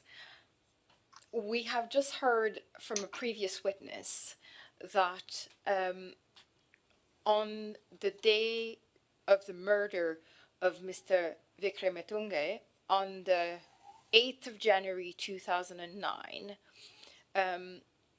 there were 5 burner phones that were attributed to the Tripoli platoon of the Sri Lankan military intelligence that followed him. My understanding is that you have analyzed the cell phone data relating to the movement of these 5 burner phones and of the phone of the victim. Would you be able to introduce yourself and your work for the benefit of the tribunal? Yes, of course. My name is Robert Tyrone Knight. I'm what they class as a cell site expert. I have previously worked for telecommunications companies in the United Kingdom. I started work for British Telecom in 1979. I then transferred to the mobile side of British Telecom, a company that were then called Cellnet. They are now known as O2 Telefonica. I worked in that area for more or less 20 years. As well as working for BT and Cellnet O2, I worked for a company called T-Mobile UK, who are now known as EE. I also worked for a short period of time for a company called Ericsson's UK. They were supplying infrastructure equipment to mobile telephone networks. Following my period of working in telecommunications, I then spent the next 20 years on and off working in what we now know as cell site analysis, which is a sort of forensics approach to looking at telecommunications data. I've worked for various organisations, including the Forensic Science Service, which was a Home Office UK-based organisation. I spent several years working for the Metropolitan Police Service as a cell site engineer. I've also worked for an organisation called the College of Policing, teaching cell site practice to law enforcement. I am currently working for a company called Footprint Investigations. This is a private company. I work on behalf of prosecutions and defence. I attend court on a regular basis, giving expert evidence in the field of cell site analysis. Could you briefly explain the methodology that you used in the analysis that you performed? Yes, before we start, would you like me to go through a basic understanding of how cell site works? I have a presentation that usually helps if people don't understand the principles of cell site. Absolutely, yes. Thank you. Right, I'm going to try and share my screen. Hopefully it works. This is a presentation. It's very basic, but it should give you an overview of how the cell site works, and then it gives you an insight into how we interpret the data.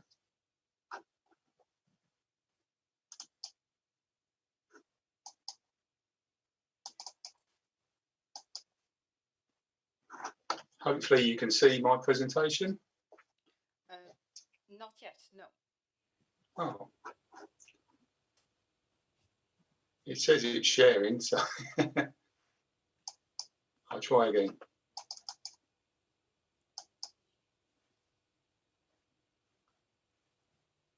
Yes, we can, thank you. Okay. So, network basics. So here we have a representation of two UK networks, a company called Vodafone and EE. The principle here is that we've got one mobile phone making a call to another mobile phone. Mobile phones are technically just very low powered two-way radios that connect to radio masts. These radio masts are also known technically as cell sites. So in this example, we've got, say, the Vodafone mobile wants to call the EE mobile. The Vodafone mobile detects a cell site that's going to provide it with a radio signal. The mobile device connects to the cell site, makes the call. The call routes via the cell site to the Vodafone core network here. The call routes via connection between the two networks to the EE network. The EE network will send out a message trying to locate the mobile. The mobile sees that message, responds, and then a link is set up between the two mobiles and a voice call can be made. During that process, the networks create what we call a call data record. And a call data record contains several amounts of information. And at the bottom of this presentation, there is an example of the type of information that will appear on the call data record.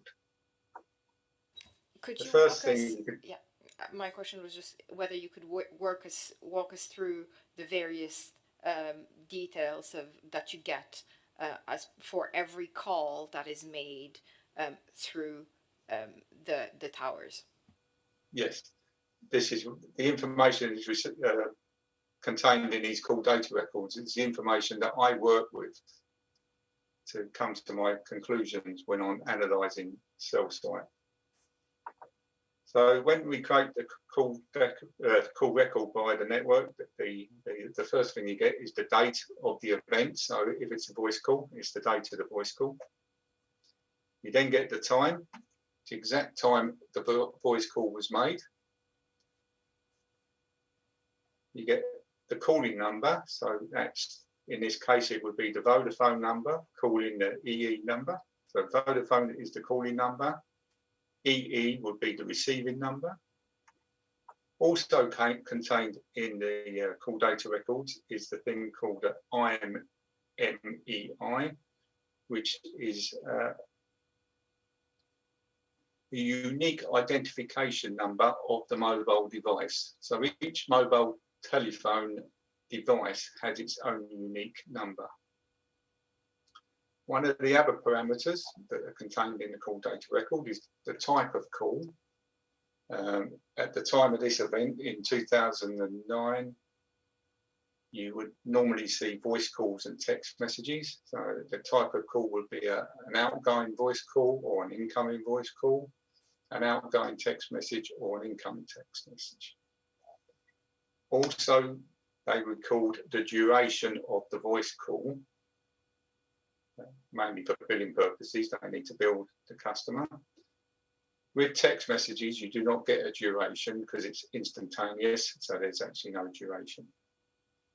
One of the other parameters that is captured by the network is that each one of these cell sites has a unique cell identification number, and that will be captured on the call data record. And lastly, as an example on this slide, usually the location of where the cell site is given in the name. In the UK, it's very common for that name to be a name of a building that the cell site sits on. Or it may be the district or the area in which the cell site is located. Mr. Knight, before you move on, could I ask you to clarify one point? We have heard from our previous witness that the Mount Lavinia Police and subsequently the Central Investigation Division in Sri Lanka obtained this data, the different metadata that you showed us relating to these 5 burner phones and the victim's phone, that these were obtained from the mobile phone provider. And can you confirm that this is the data, the nature of the data that you received and upon which you based your analysis? Yes, our company were given copies of that call data obtained from the mobile phone networks. Thank you. You can proceed with your explanation on the methodology. Yes. I'll just basically skim over this one. mobile phone cell sites can contain all the technologies that are in existence. So as of today, there's 2G, 3G, 4G, and now 5G. And all these technologies can be operating off of just one cell site. So they're all co-located in the same area as a general rule. As we're moving forward, 2G, 3G will slightly disappear and there'll only be 4G and 5G. So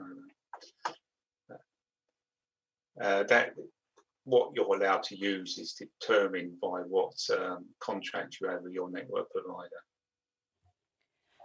I'll just move on to the next one. Now, the basics of what cell site you're going to connect to will depend on, generally, you connect to the cell site you're nearest to, because that's going to give you the best serving signal. However, there is caveats to that, in that sometimes the cell site closest to you, the signal may be blocked by obstructions such as buildings or hillsides. If that is the case, then the mobile phone will seek to find a signal from the next best serving cell, which may be slightly further away. So in this example, we can see on the top here is a cell site on top of a building. However, Mr. Knight, if I may interrupt you, I think that we've lost your presentation. We cannot see it at the moment, and I believe you're referring to a specific visual presentation. Yes, it's slide 4 of my presentation. Thank you. I'll try again. I haven't done anything, so I don't know why it's. Thank you very much. Have you got it again now? Not yet, no.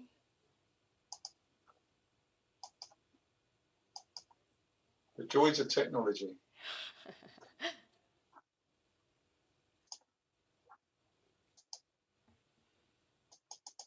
Yes, we only saw the first slide, actually.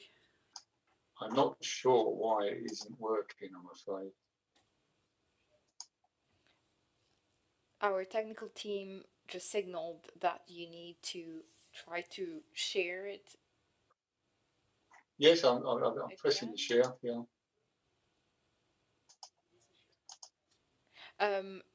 They've just mentioned that you need to share it and then just not do anything anymore, because I believe there might be something that they need to set on our side. Okay, perfect. Apparently it's okay. Can you see that now? Yes, we can. So I'll just recap, if I may. Sometimes, generally, you're supposed a mobile phone will pick up a cell site that is closest to itself.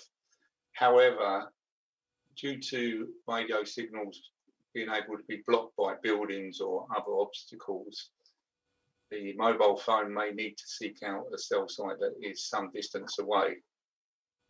So, though you may expect to get coverage from this cell site, but because of this building, the signal doesn't reach the mobile phone, so it seeks out a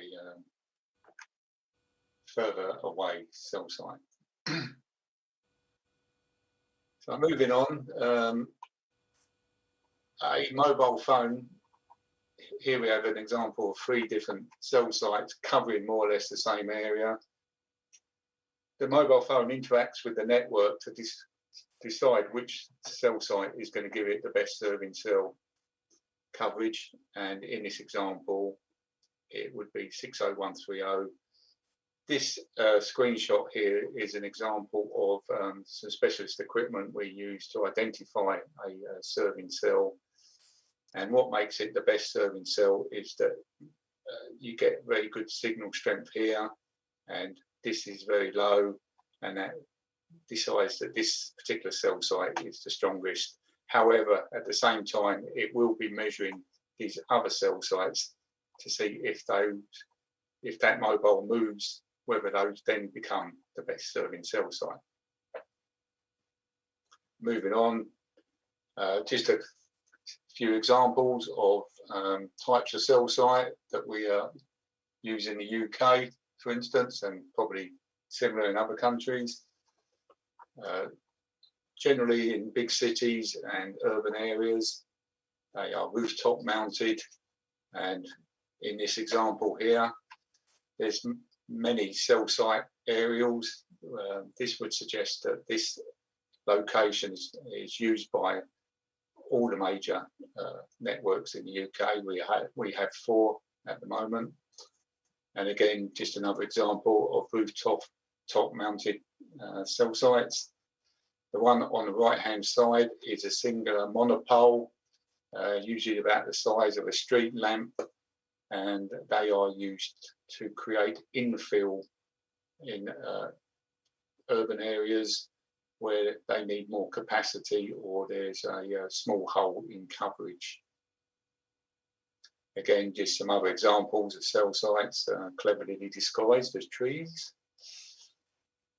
This is a typical example of a theoretical layout of how a cell site would be covered by a network. As this is a densely populated city centre area, moving out into the rural area, countryside.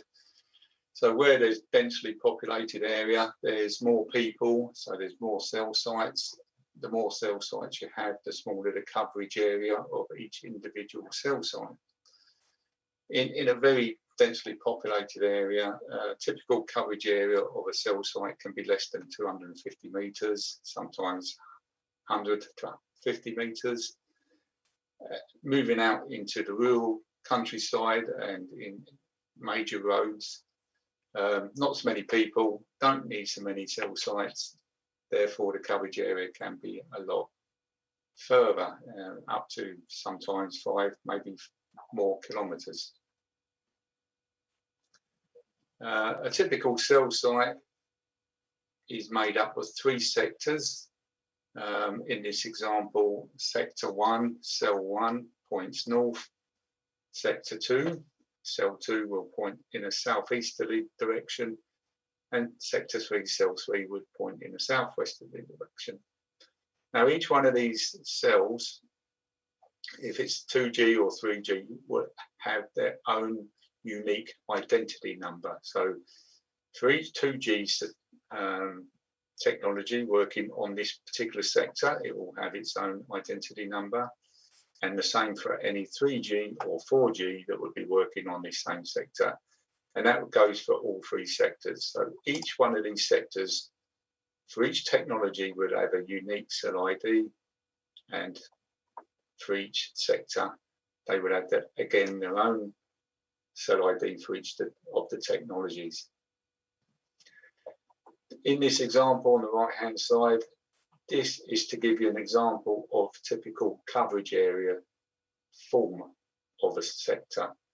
As you can see, they are not uniformed, they are individual, and they can be tailored depending on what the network wants that particular sector to cover, what area it needs to cover. Mr. Knight, So if I can pause you there, yes. Could you tell us a little bit more about the precision of the analysis? How precise is the data able to give you information about the location of the phones? In other words, what is the margin of error, if any? Well, it's very hard to define the margin of error when we're talking about cell site. All I can say is that when a mobile device connects to a cell site sector, we know what sector it connected to because the call data records capture the cell identity at the time of the call is made. So we know that at that time, precise time, that mobile device connected to a particular sector of a cell site. If it's in an urban area, a very densely populated area, then this coverage area can be as little as 250 metres.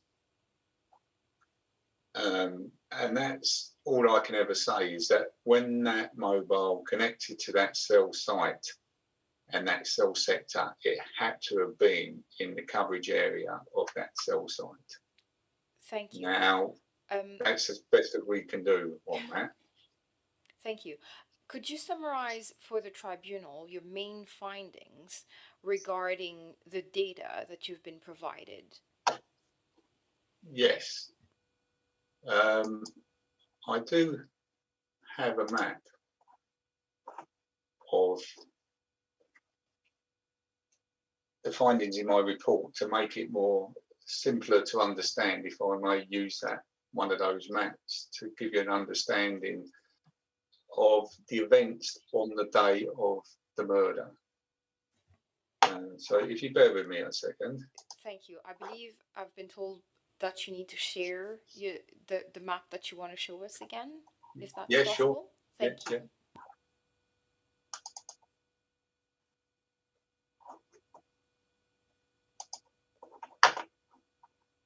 Can you see my map? No, not yet. Yes. Well, no. Sorry. No, we can see you, but not the map. Yes, bear My with me a apologies. second. Thank you very much for your patience.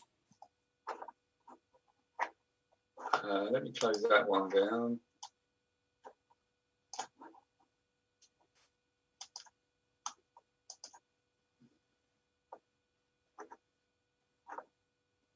Yes. අත්තනූට ගැනීම. Yes. Right, these are the events of the 8th of the 1st. So the first map is just to give you an understanding of the locations that we're interested in on this particular day. So location A is what we've been told is the victim's home address.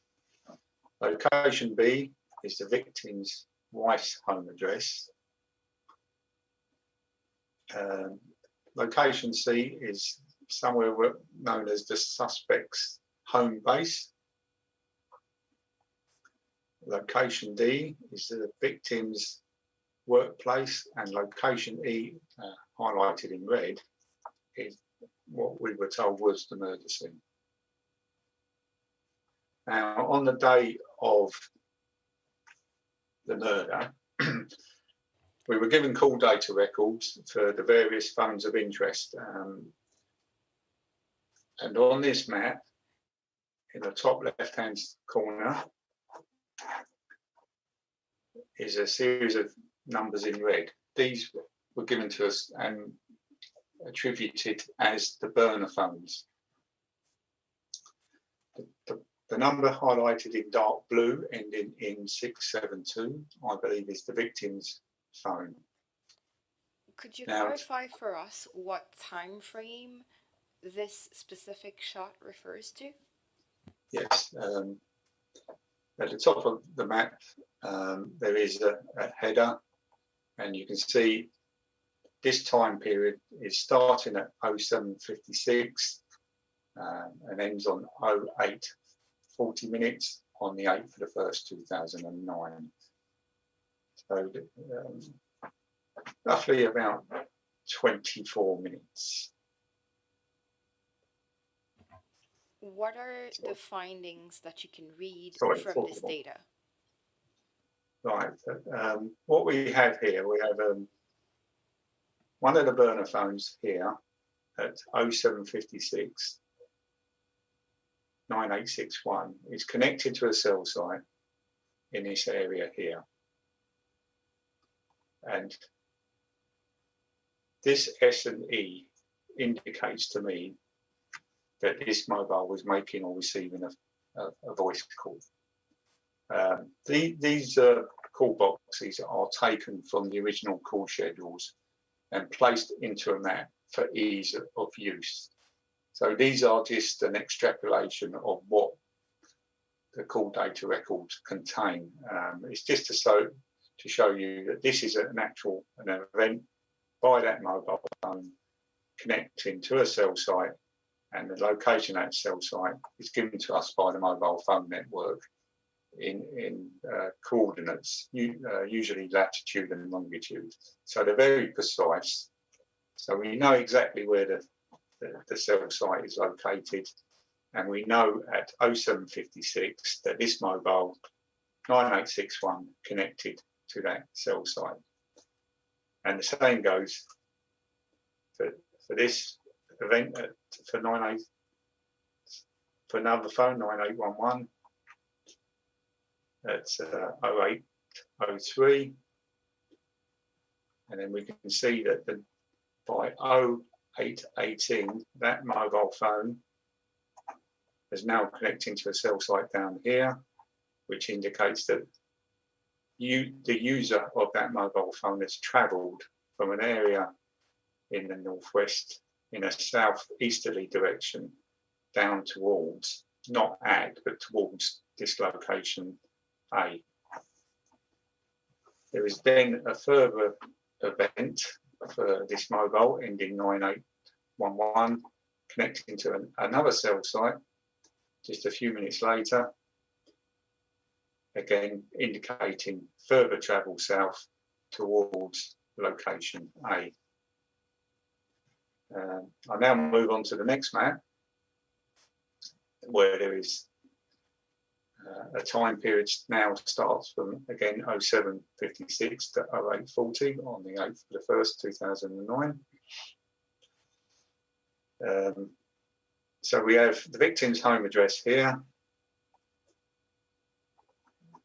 And this particular box here, this large box containing multiple entries of call data records for various burner phones.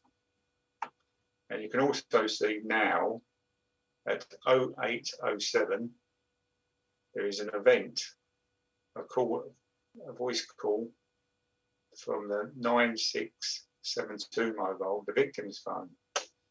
Now, what this indicates here is that all these phones, all these mobile phones are all connecting to this cell site that's located here. And what this tells me on this name, this is called DCS2. I'll give it the short version.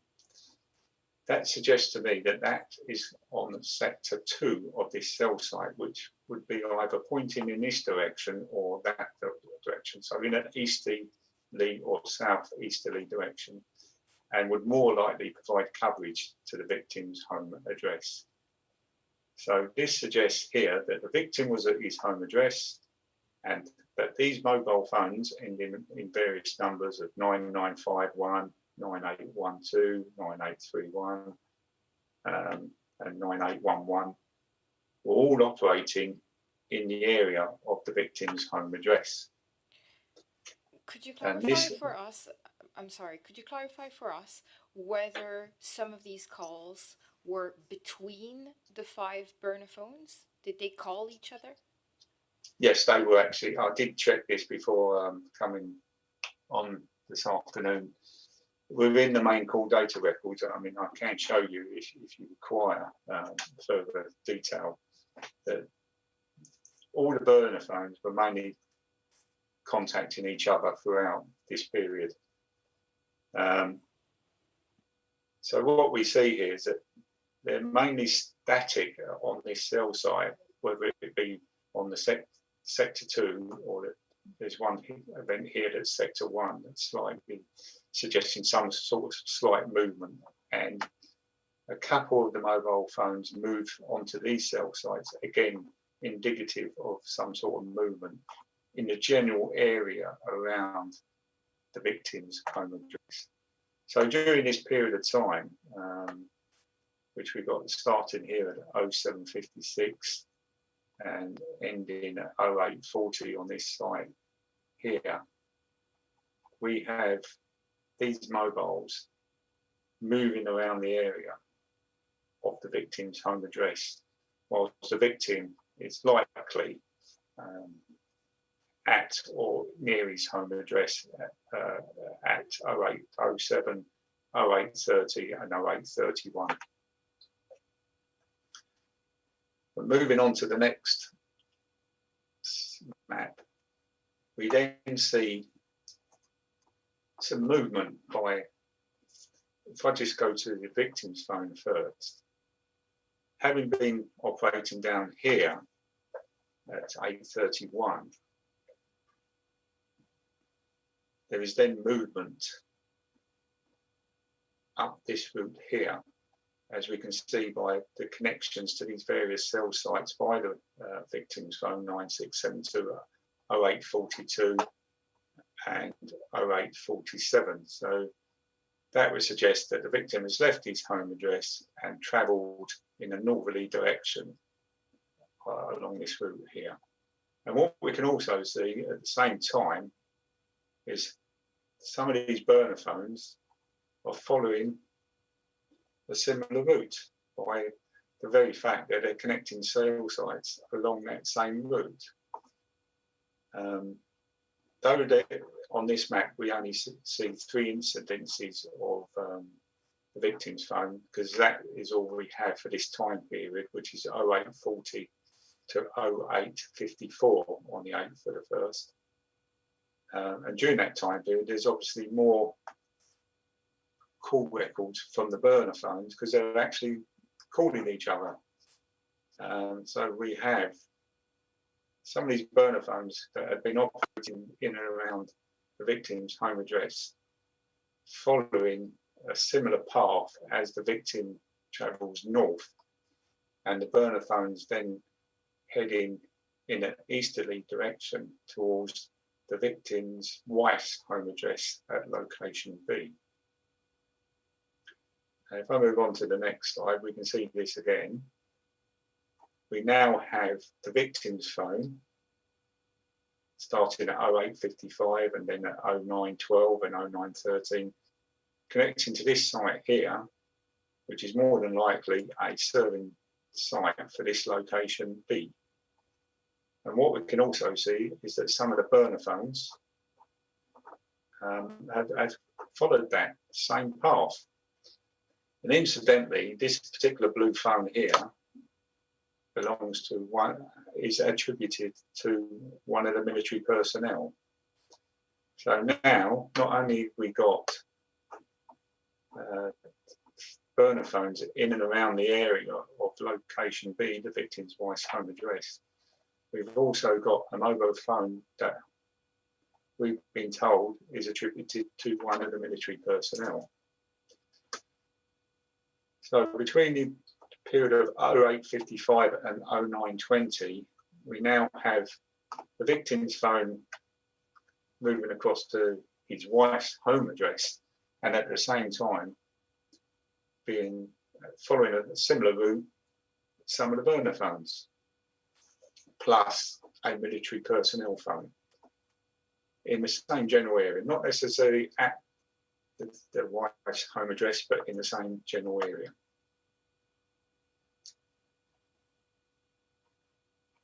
So moving on, we can see for the period between 0920 and 0941 that the victim's phone remains in this area, still using his phone, still likely in the area of his wife's home address, and we still have the majority of the burner phones operating in and around that same address, making lots of calls, mainly to each other. The only burner phone that hasn't moved is this particular one that seems to remain static in the area of the victim's home address, this 9951.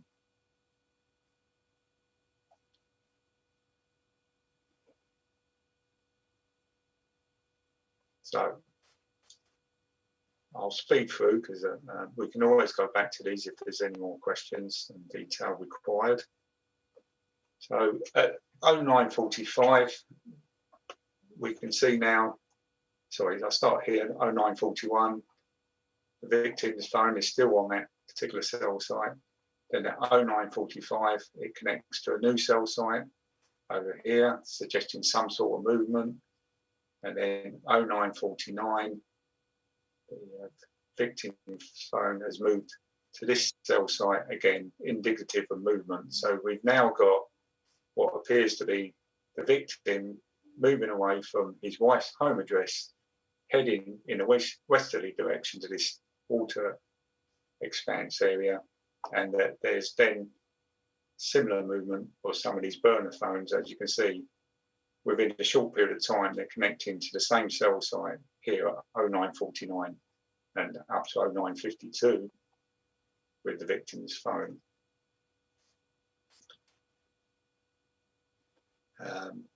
Again, we have a burner phone movement down here at 0952, and similarly, this mobile phone belonging to one of the military personnel has also moved from an area that was up here to an area down here, which corresponds to the movement of the burner phone.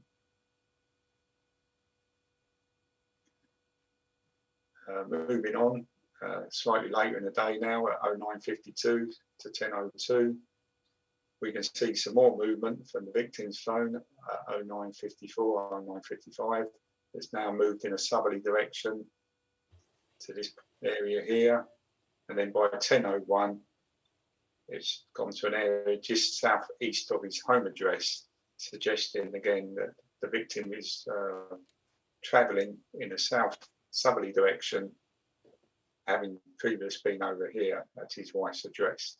And again, as you can see clearly, the burner phones are following in a similar route. Moving on to the next slide, we are now in the period of 1003 to 1014. The victim's phone here at 1005 and 1010, suggesting that the victim may have been stationary here for a few minutes, maybe 5 to 10 minutes, going on the time of 1005 and 1009. Connected to more or less the same site, though different sectors, or maybe stuck in traffic. Again, we can see corresponding movement of the burner phones following a similar path using the same cells in this instance here between 1003 and 1013. And also these cells here, which suggest that they're moving around in this general area. And then just going down to the next slide, there are now in a period of between 1016 and 1013. We can now see that the victim's phone at 1018 has gone past and connecting to a cell below his home address to the south.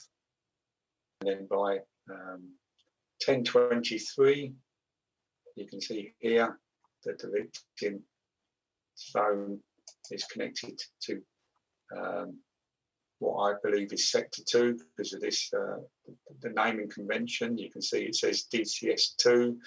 That suggests to me that it's Sector 2, which would be pointing down in probably a east or southeasterly direction. Mr. So Knight, again, if you'll allow me, at what time do you have the last phone call and the last geolocation in relation to the victim's mobile phone? And can you show us which cell site it was connected to?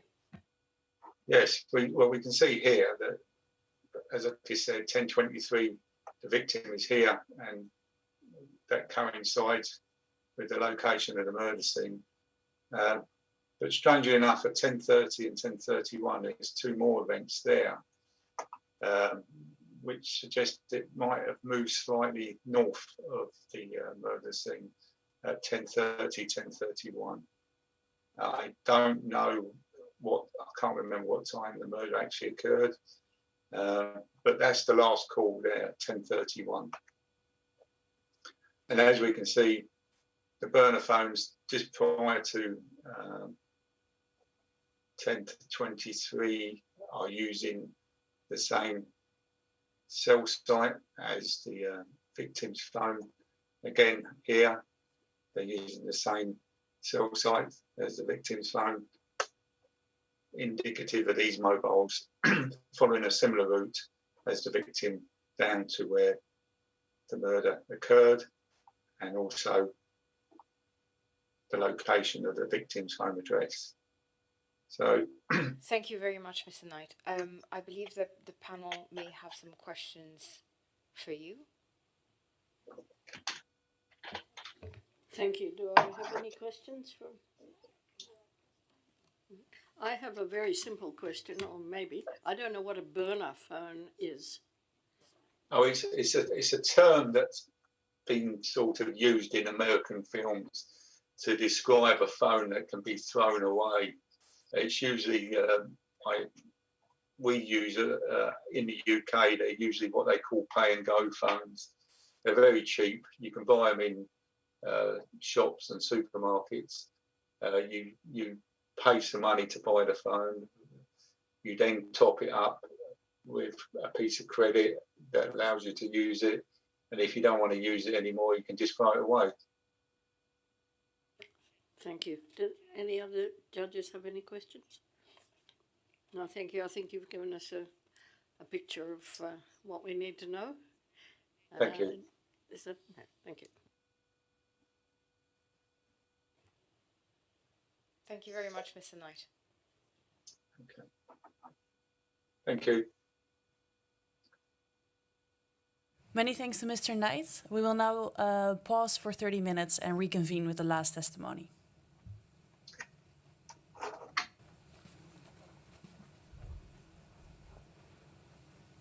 Welcome back at the Sri Lanka case hearing of the People's Tribunal on the murder of journalists.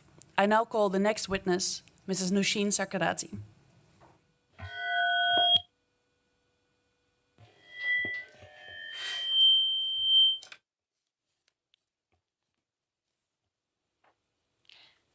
Mrs. Sakurati, thank you very much. Could you briefly introduce yourself for the tribunal and your work at the Center for Justice and Accountability? Of course, and thank you so much for inviting me here, and thank you to the panel for presiding over these hearings. My name is Nushin Sarkarati. I've been a senior staff attorney with the Center for Justice and Accountability for 12 years now, where I've been litigating human rights cases primarily in U.S. courts and before international bodies. I'm currently on leave from the Center for Justice and Accountability and working for Human Rights Watch's International Justice Program, but the information I'll be discussing today is based on my work at the Center for Justice and Accountability and the case that we filed on behalf of Ahimsa Wickramatunge. Could you provide a short outline of your activities, your work that you performed on behalf of the family of Mr. Wickramatunge? So my organization, CJA, has long been looking at Sri Lanka and options for justice that may exist outside of the country. We opened up investigations back in 2013, looking at possible cases that could be filed in the United States. But it wasn't until 2016 that the family of Lasanta Wickramatunge reached out to us for assistance. They wanted to understand better what their options were to pursue accountability through universal jurisdiction. At that time, a case was proceeding within Sri Lanka, a criminal investigation was proceeding within Sri Lanka, and we were monitoring the developments of that criminal investigation. We also started collecting open source information around Lasanta's death, and we started collecting declassified government documents, UN reporting, human rights reporting, and also the B reports that were issued by Nishanta De Silva in court within Sri Lanka, which was the summaries of the investigations that he was giving repeatedly to the judges throughout the proceedings of his investigation. But because we believed that the case was moving forward in Sri Lanka, we just kept an eye and developed the investigation. But it wasn't until 2018 that it became clear that Sri Lanka was not really a viable jurisdiction for accountability. And that's when we started to take seriously putting together a universal jurisdiction case on behalf of Lasanta's family. And in 2019, we filed a case against Gotabaya Rajapaksa, who at that time was a civilian. He was the former Secretary of Defense. He was traveling to the United States, and we served him personally when he was in California with the lawsuit. Can you describe what other steps you took outside of Sri Lanka and outside of the US?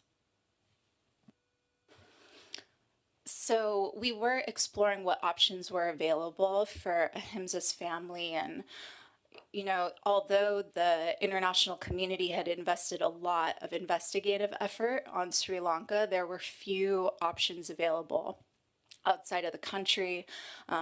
You know, there were individual communications that victims could make before certain treaty bodies like the Convention Against Torture or the ICCPR, but Sri Lanka hadn't ratified the Rome Statute. It wasn't within the jurisdiction of the ICC, and there had long been effort seeking a Security Council referral before the ICC, but that wasn't developing. There were other organizations too that were looking at universal jurisdiction cases in Europe, but we focused on the US because Gotabaya Rajapaksa was actually a US citizen at the time he was committing these abuses. We were alerting the Department of Justice, which has a specialized war crimes unit known as the Human Rights and Special Prosecution Unit, that Gotabaya was traveling back and forth to the US. We were directing their attention to various reporting, identifying his alleged war crimes, and pointing out the fact that the US had jurisdiction and the laws to be able to prosecute him. But it wasn't until we went through all these efforts before we decided to take the civil suit forward. Can you describe for the tribunal the obstacles that you faced in the course of your civil litigation in the US? Well, it's very difficult for a victim to be able to find attorneys, investigate these claims on their own, even with an NGO like ours. We are a non-governmental organization. We don't have the same resources that government entities do. So even tracking perpetrators, we have to rely on things like social media and open source to be able to identify locations. Luckily, Gotabaya Rajapaksa was a heavy Twitter user, so we were able to follow him somewhat and identify his location that way. But because this is a civil suit, we're also dealing with the fact that we can't provide witness protections, so it's difficult to find victims and witnesses that are willing to provide evidence to us because we don't have those government resources to be able to relocate witnesses to testify. All of these are major obstacles to victims being able to litigate these cases themselves. Yet our clients are tenacious and victims and witnesses do come forward to bring this evidence. And luckily we had breakthroughs in the investigation within Sri Lanka that we were able to rely on in building our case in the US. But once we filed the case, we brought on a law firm, Debevoise and Plimpton. You heard from my co-counsel yesterday, Catherine Amirfar, to assist us in litigating the complex claims that we had filed. Our case was alleging torture and extrajudicial killing of Lasantha Wickramatunge, but we were also trying to prove that Lasantha's murder wasn't unique. It was part of a systematic and widespread attack against journalists that was committed during the period in which the Rajapaksas were in power. We found that Lasantha's attack followed a pattern of attacks that were occurring against other journalists at that time, which was essentially journalists that dared report on corruption or human rights abuses against the government would be labeled as terrorists or would be labeled as Tamil Tiger sympathizers. Their names would be put on a Ministry of Defense website. They would start receiving harassing letters. They'd be intimidated. Several journalists would be picked up in white vans, abducted, abused, and some individuals like Lasantha would be killed. So proving these types of claims, like a crime against humanity claim, was going to be a significant battle. And we brought on this law firm to assist us. And Gotabaya Rajapaksa hired a very famous law firm to defend himself and brought on a massive team. The law firm was Aiken Gump. And they immediately filed a motion to dismiss, raising several defenses to try to get the case dismissed out of court before we even came close to a trial. These defenses, there were numerous defenses, but the main ones were arguing that Sri Lanka was a more viable jurisdiction, that we had to exhaust remedies in Sri Lanka. And then also that Gotabaya Rajapaksa, because of his official position at the time the attacks were occurring, he had official acts immunity, what we refer to as common law immunity. We were litigating these initial defenses, and then the Easter Sunday attacks occurred in Sri Lanka. Following that, Gotabaya Rajapaksa announced that he would be running for president. He tried to get the case delayed until after the election, saying that it was interfering with his ability to run for president, but the judge did not grant that delay.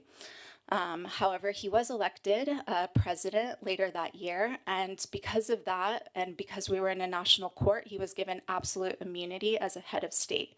So we weren't allowed to proceed with our civil suit. It was dismissed without prejudice, which means that it can be filed again once his immunity is lifted. But that's the limitations we have working in national court systems. This isn't a limitation that would exist before an international court or an international criminal court. What is the current status of the pending litigation? So because Rajapaksa is still president, and the case was dismissed, he still has head of state immunity. We wouldn't be able to refile the case until that head of state immunity is lifted. And we also would need jurisdiction over Rajapaksa to proceed. And I understand that you have a pending UN communication as well. Can you walk us through the objectives? What are you trying to achieve or hoping to achieve through the UN communication? Yeah, after our case was dismissed, we had collected, years worth of evidence. A lot of investigation had gone into this case. We didn't want it to be for naught. So we decided to assist Ahimsa in filing an individual communication before the Human Rights Committee, alleging that Lasanta had several of his rights violated under the International Convention for Civil and Political Rights, namely his right to life, his right to be free from torture, his right for free expression, and also Ahimsa's right to a remedy. And we detailed in the complaint not only the things that we had alleged in our civil suit, arguing that Gotabaya Rajapaksa was a commander in charge of the military intelligence unit that was responsible for the death of, also brought up all the interference that we witnessed from the government side that prevented the case from moving forward within Sri Lanka. This was heavily detailed as part of our argument that Sri Lanka wasn't offering victims a right to a remedy. And this interference was touched upon by Nishanta de Silva, but some of this included things like evidence being confiscated, a notebook in which Lasanta had been writing down the license plate numbers of motorcyclists had been destroyed, and also when, investigators such as Nishanta would seek to interrogate certain individuals within the Tripoli platoon, those individuals would be transferred out of the country, so they were out of reach of criminal investigators. It became clear that an investigation couldn't move forward while the Rajapaksas were in power, and even after they were removed from power, the Sirisena government also did not really provide a viable option for accountability for victims either, and that's heavily detailed in our complaint. We also do lay out some of the attacks that occurred. We also laid out some of the attacks that occurred against other journalists, showing the pattern of violence that was happening against other journalists at the time. And because the Rajapaksas are now back in power, we also identified some of the resurgence of violence against journalists, some of the chilling effects that were happening, the self-censorship that had occurred under the previous administration were now returning. Could you share with us your perspective on the current situation with the protests in Sri Lanka and how this may lead to some new avenues opening up for accountability or reform of some nature? Well, of course, the protests in Sri Lanka are mostly linked to the economic crisis that's occurring, but also for a failure of faith in government. And I think that failure of faith in government really happens when you have pervasive impunity for crimes such as this, when you have the murder of a beloved journalist, where there's been an international outcry calling for justice, tenacity of the families calling for justice for over a decade, and the government does not provide that kind of accountability. People lose faith in the ability of the government to actually govern and protect its own people. So I think that does contribute to the type of destruction that we see, the loss of faith in the country that we're seeing now. But this impunity is a bigger problem that occurs outside of Sri Lanka. There were many countries that could have acted and failed to act to hold perpetrators accountable.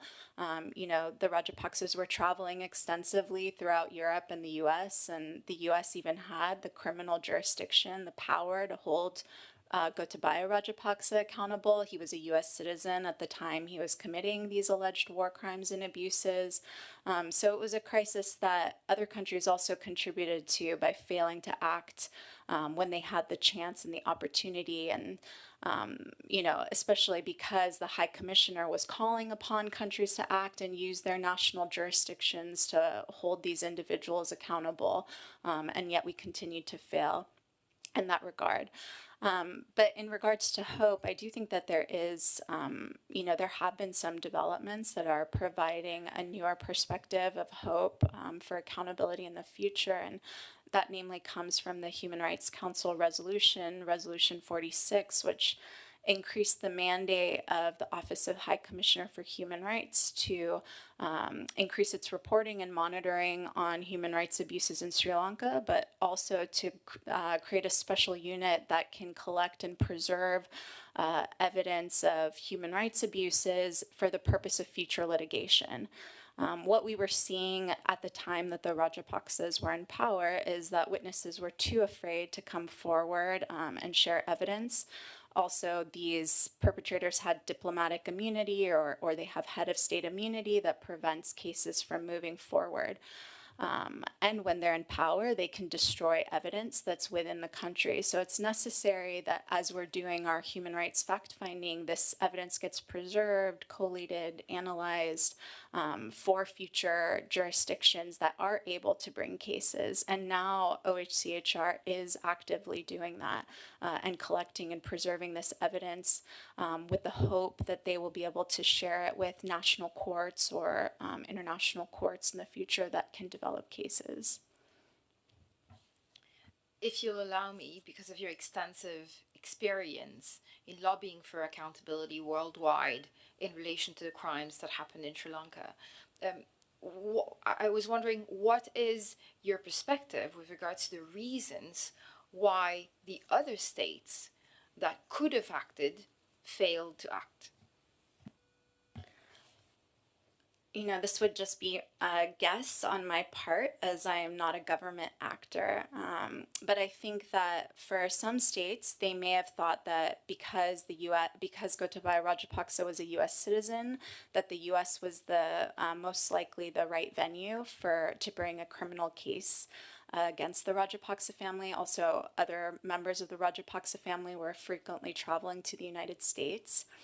I also think that it's very difficult to investigate these types of crimes, as I've discovered on my own. It's very difficult to get witnesses to come forward and feel safe to share evidence, especially when you're doing these investigations remotely. So I imagine it was quite difficult for the Department of Justice in the US, which may not have had strong connections with victims on the ground in Sri Lanka, to be able to develop its investigation. But despite that, there also needs to be political will, and the US has often shown that it lacks the political will to bring human rights cases. Its focus usually is on immigration fraud, deportation of human rights abusers, and bringing terrorism cases. And this is a similar thing that we see in other countries as well, that their focus really is on just bringing terrorism type charges, not really human rights cases. So that's also been another problem of why we think that there haven't been more indictments. And I have one last question. In your experience, what is the connection and possibly the evolution, if at all, of the situation in Sri Lanka, starting from this the repression of freedom of expression, to this connection of this growing distrust towards the government, to bring the situation to where we are now, where we've seen that the houses of members of parliaments are in flames and the country is breaking down. I mean, I think this is something that was touched upon yesterday by my colleagues, that, you know, one of the ways in which the government tries to hold on to power and destroy democracy is by targeting journalists, destroying journalists, limiting free speech. So clearly the fact that the administrations have long been targeting journalists and attacking journalists shows that for several decades now, their democracy has been unfolding. Thank you very much. I have no further questions. I hand over the floor to the judges. Thanks very much. That was really interesting. A lot of information. Do we have any questions from judges at this point? What about remotely? I can't see on the screen our remote judges. Is it possible to show that on the screen? Oh, did you have any questions? No, I'm going to read the document. Marina?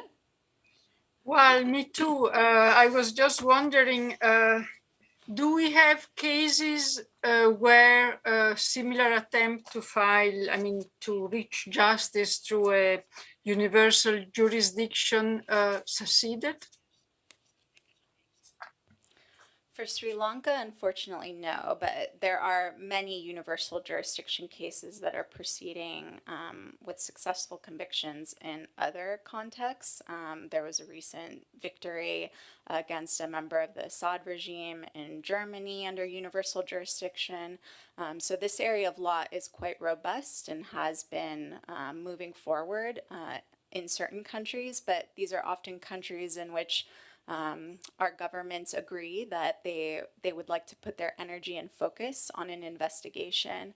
Sri Lanka did have that energy and focus 10 years ago, but right now to get governments to reopen these investigations, put Sri Lanka back into focus is quite difficult because there are so many other active situations like in Myanmar and still in Syria and Ukraine where many governments want to focus their investigative energy. But that's unfortunate because it's often, at times like this when things have settled somewhat that you can really bring cases and see that justice is possible. Yes. Thank you. And I want to know, you talk about the open sources that you collect or try to collect evidences. If you can talk more about what evidences or how you make strong the case. Thank you. Yeah, we actually attach a lot of open source materials in our UN communication. It's not in our civil complaint because usually in a US case you don't cite to your evidence in the civil initial complaint. But our UN communication, we have an annex that includes all the open source information. But we did do an investigation where we interviewed victims and witnesses as well, and they were quite terrified to be able to speak publicly. So many of them told us that if Gotabaya Rajapaksa became president, they would not be able to participate in our case if it were to proceed. But we knew at that time that if he became president, we would lose the case due to head of state immunity regardless. But if there's a transition in government in the future, you may see victims and witnesses willing to proceed. But the open source evidence actually comes a lot from communications from the Ministry of Defense itself. And Gotabaya Rajapaksa himself, he was quite verbal in the media. And those kinds of statements, those are admissions that we can include as evidence. So we collected a lot of reporting of interviews that he'd done where he explained the restructuring of the military, how he created a central command of the intelligence that reported directly to him. All of this goes towards command responsibility. So we relied heavily on information like that.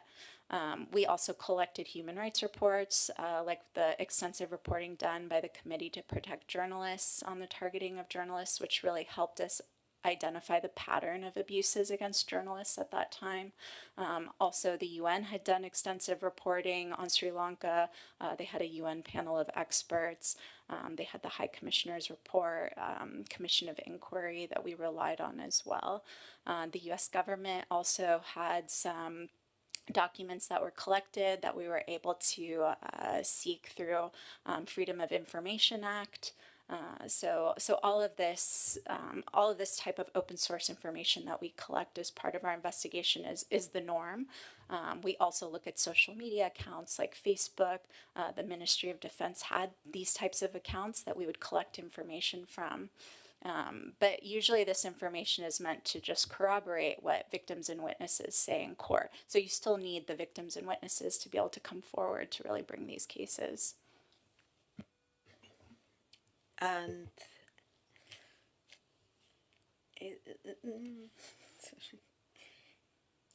you said that the witness, and many times they are really, really afraid, no? They are scared. Do you know if they have received threats outside, outside Sri Lanka, if they are in danger also, even living away? And the other thing you mentioned, that you send this case also for torture, yes? And it's about La Santa, or how are you explaining or argumenting the torture?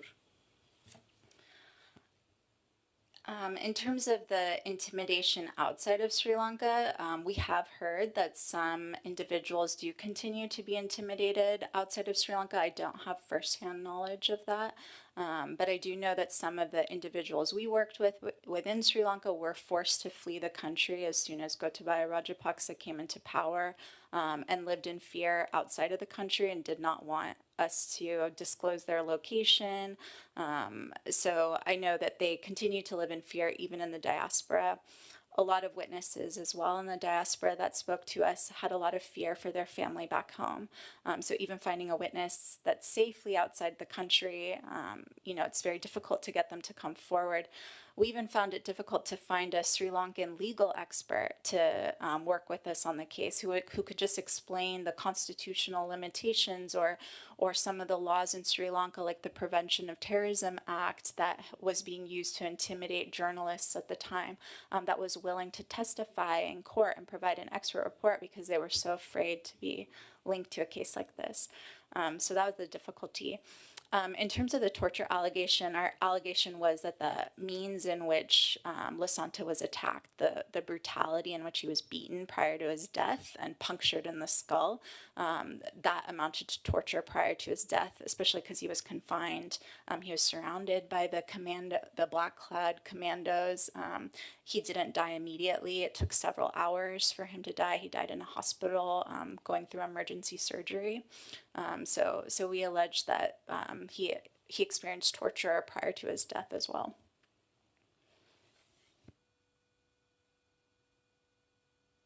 And apologies that I speak so fast. I'm sure translation is very mad at me.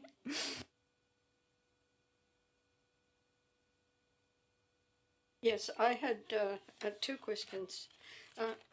Could you say something a little more about the special evidence unit that you referred to?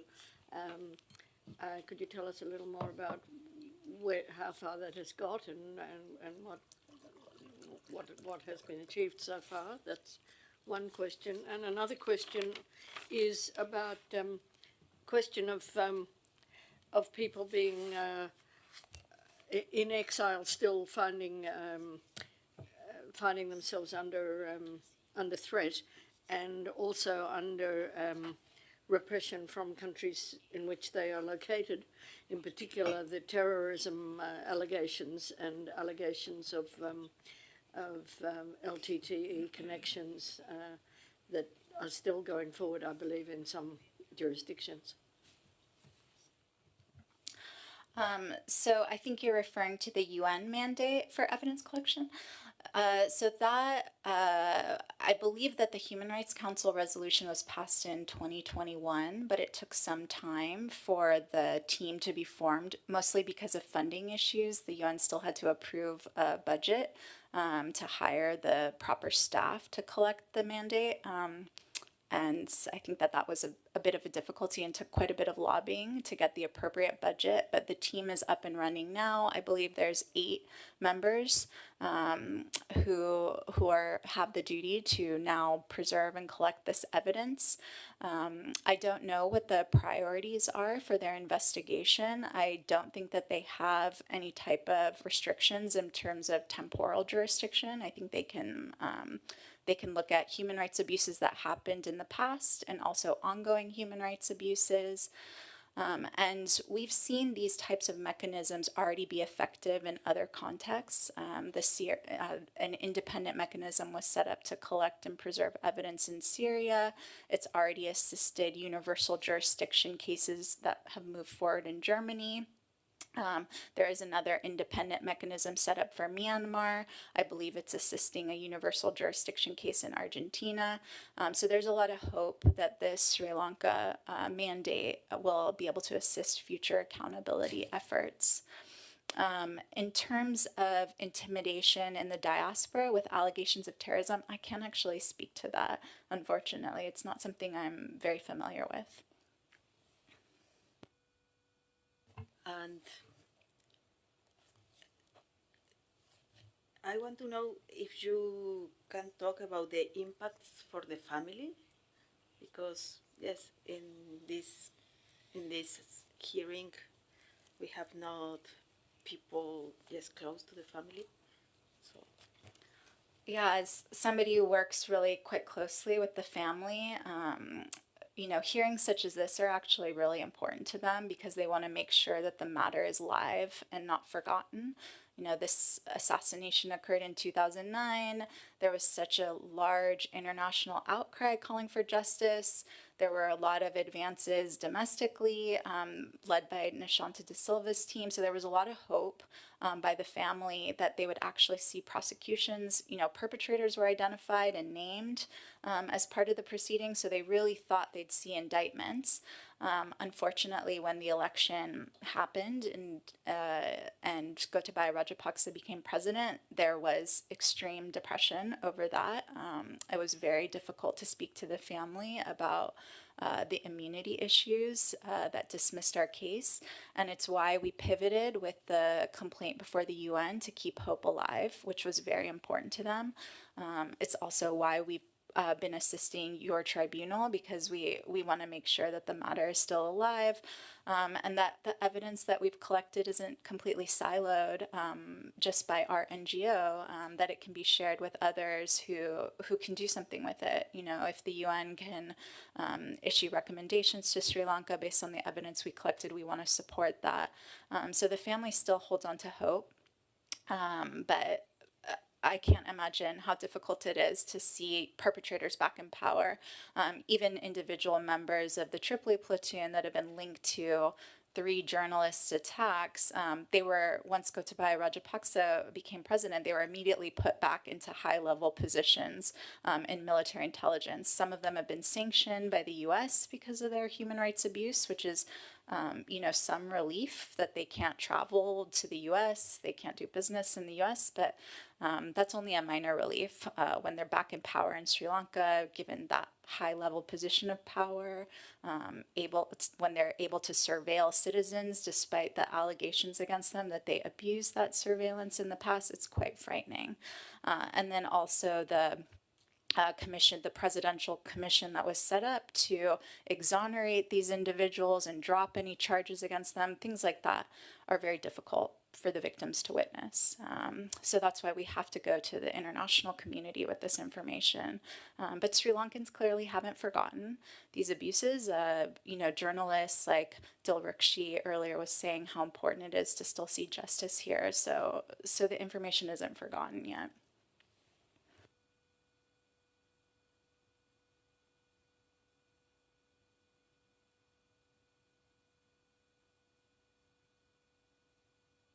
No more from Marina or Gil at this stage? No, thank you. I was wondering if we might have potentially a situation in which once President Rajapaksa is not president anymore and is a civilian, is still a US citizen, could we have a potential situation in which he travel abroad and is arrested because there is a case pending on him? He's no longer a U.S. citizen. He renounced his citizenship in order to run for in the presidential election. But of course, if he travels abroad, universal jurisdiction still applies. In many countries, it just requires presence of a perpetrator. Each country has different laws, but often presence is enough to trigger jurisdiction. And in fact, universal jurisdiction is defined as providing the ability to use your court system for crimes committed outside of the country, even if the victim is not a national of that country or the perpetrator isn't a national of that country. So it's meant to be able to use your court system whenever these perpetrators may travel through that country. So it doesn't matter if he's a US citizen or not. Whether or not he travels to one of these countries, I'm sure he's quite savvy at this point. So it might take mutual legal assistance from countries that want to hold him to account. It might take extraditions in the future, and it definitely will take international calls for action.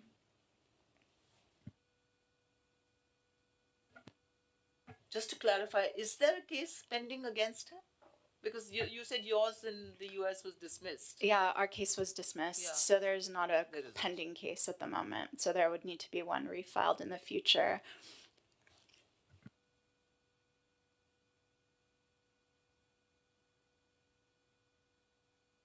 I think that's all from us. So back to the prosecutor.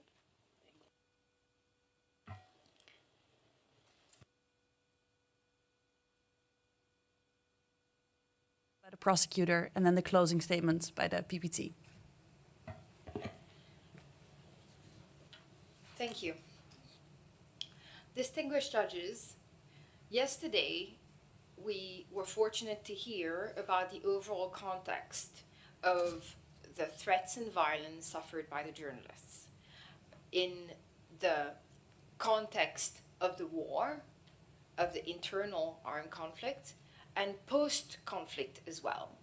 And we heard how this violence and threats disproportionately affected the Tamil community and the Muslim minority. That being said, any journalist who refused to adopt party lines, the state narrative, have been targeted as well, irrespective of their ethnicity. The facts that we've heard today are pretty clear relating to our indictment. The targeting of journalists has been systematic. It has been because of their work, and it has also been taken various forms.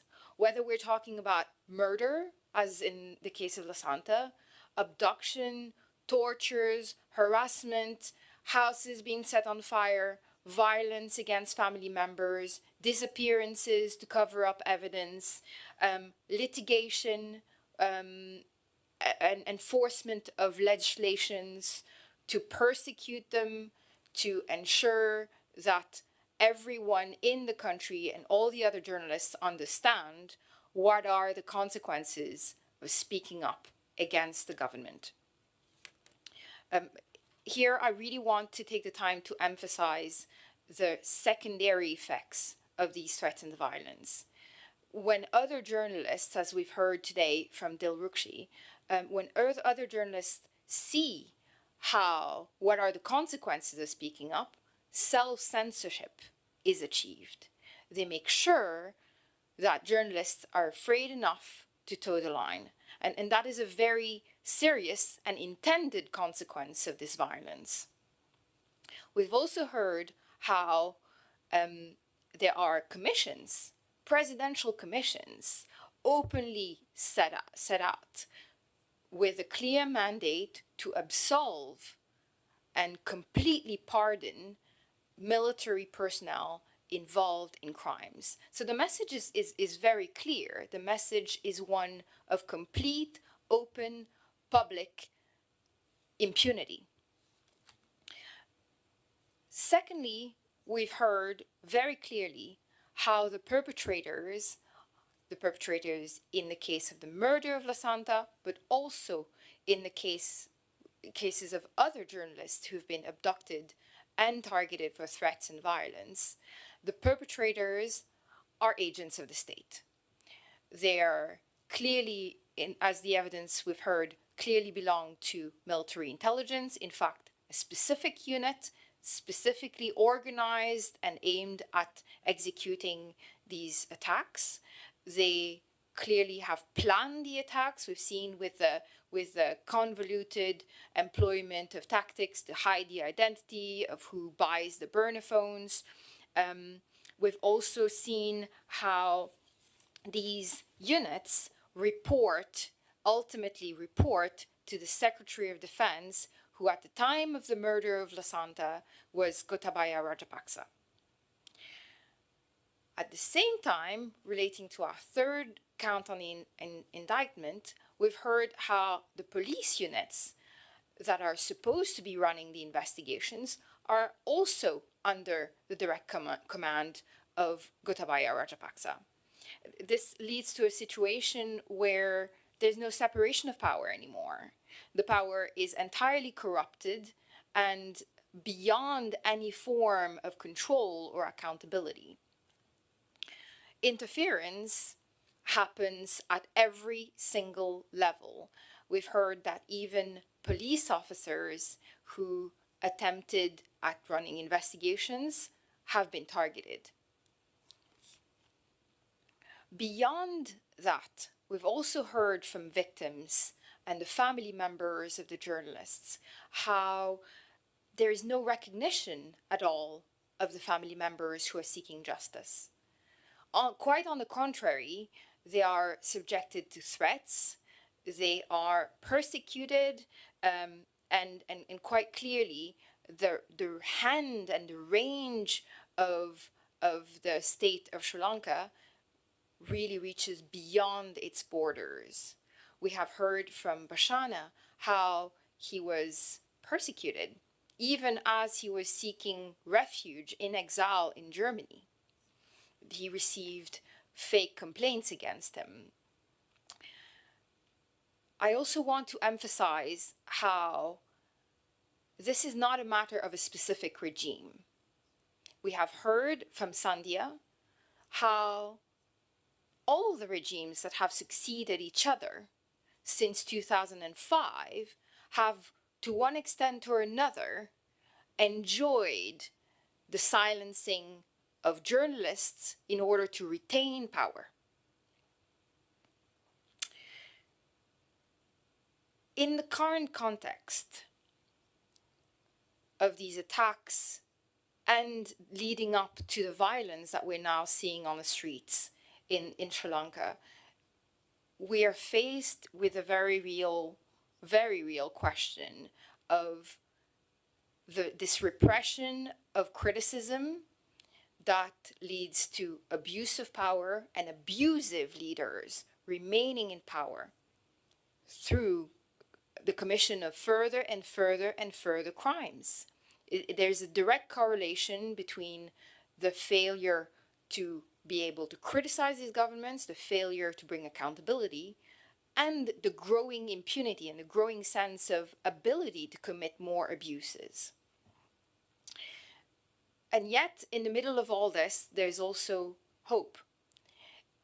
At this very moment, and somehow this panel has convened itself at a very timely moment.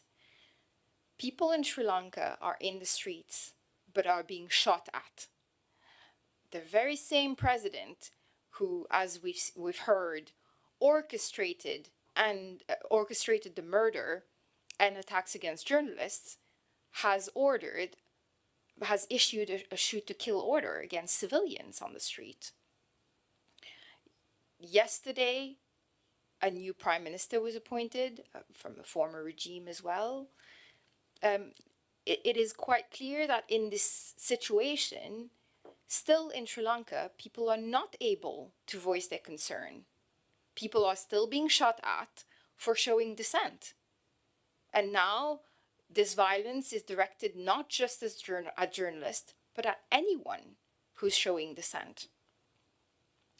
In these circumstances, the support and the willingness of the people to find alternative solutions and find accountability, the willingness of the victims to seek accountability has never been greater.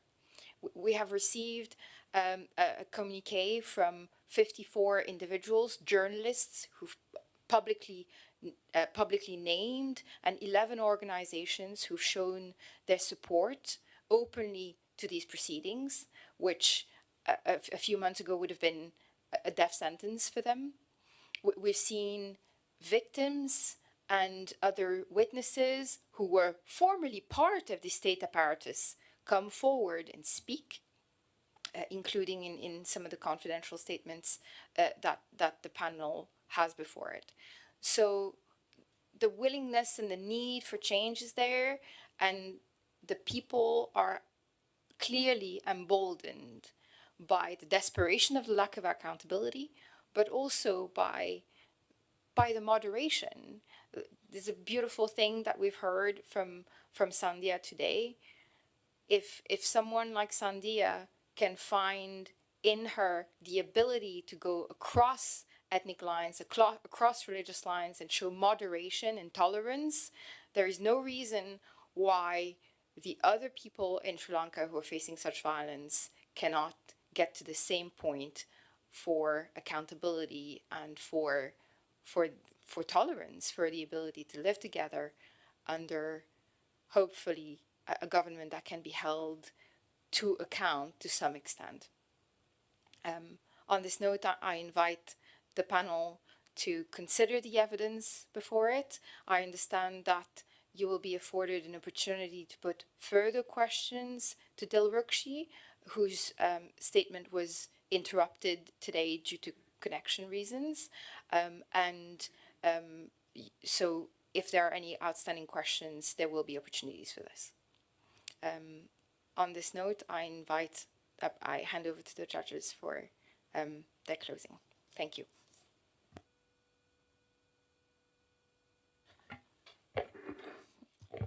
Thanks a lot for the work done by the prosecutor. It is clear that in closing this second day of the second case of the Permanent People's Tribunal on journalists, I am not talking by definition on the behalf of the jury, who is completely independent. I am simply, and they will have their talk, I am simply possibly commenting briefly with respect to the overall organization and the purpose of this tribunal, starting from what is the more or less the motto of the tribunal, say that a safer world for the truth. And I think that it's interesting to see at the end of the second case how important has been and is to have, as a matter of documentation, one case now, which has been concluded, which could not be more different from the first case which was presented in Mexico. Mexico was a big story, big country, complex situation. Here we have a very comparatively small island, which is certainly at the center of international complications because of the strategic position. But on the other side, is presented with this problem of the journalism to be a safer territory, with an history which is completely different and which poses a challenge, I think, to the members of the tribunal, the judges, because Sri Lanka comes from a recent history of one of the worst war event which happened over the last, say, this century. The genocide of the Tamil, which has been one of the objects of the interest of the tribunal, is back with 2 verdicts of clear genocide. They are in the background. The genocide of Tamil has made practically the Tamil very present, and on the other side, disappearing in the history of Sri Lanka.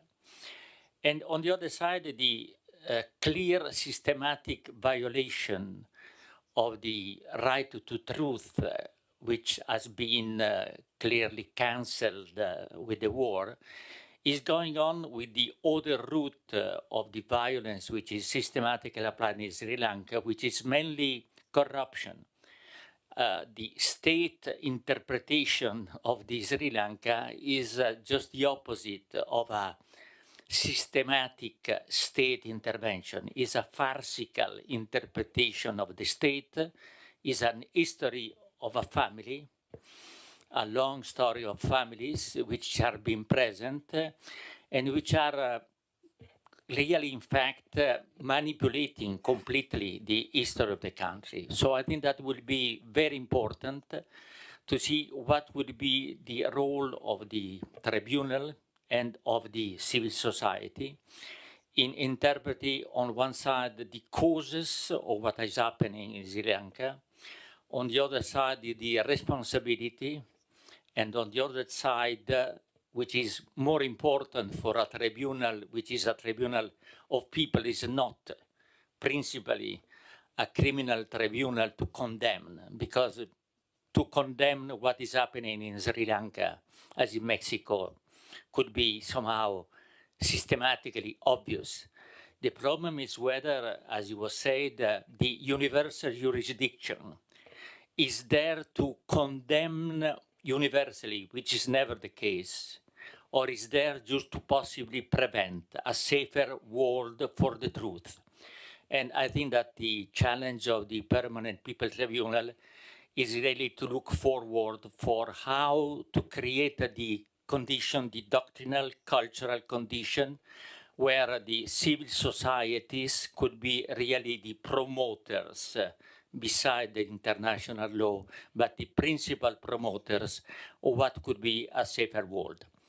Thanks a lot to all those who have presented the testimonies, and we are looking forward to for us, the third case of this situation on next case, the Syria, and thanks for all those who have allowed, despite the very difficult problems also technically of conducting these 2 days of hearing. Thanks.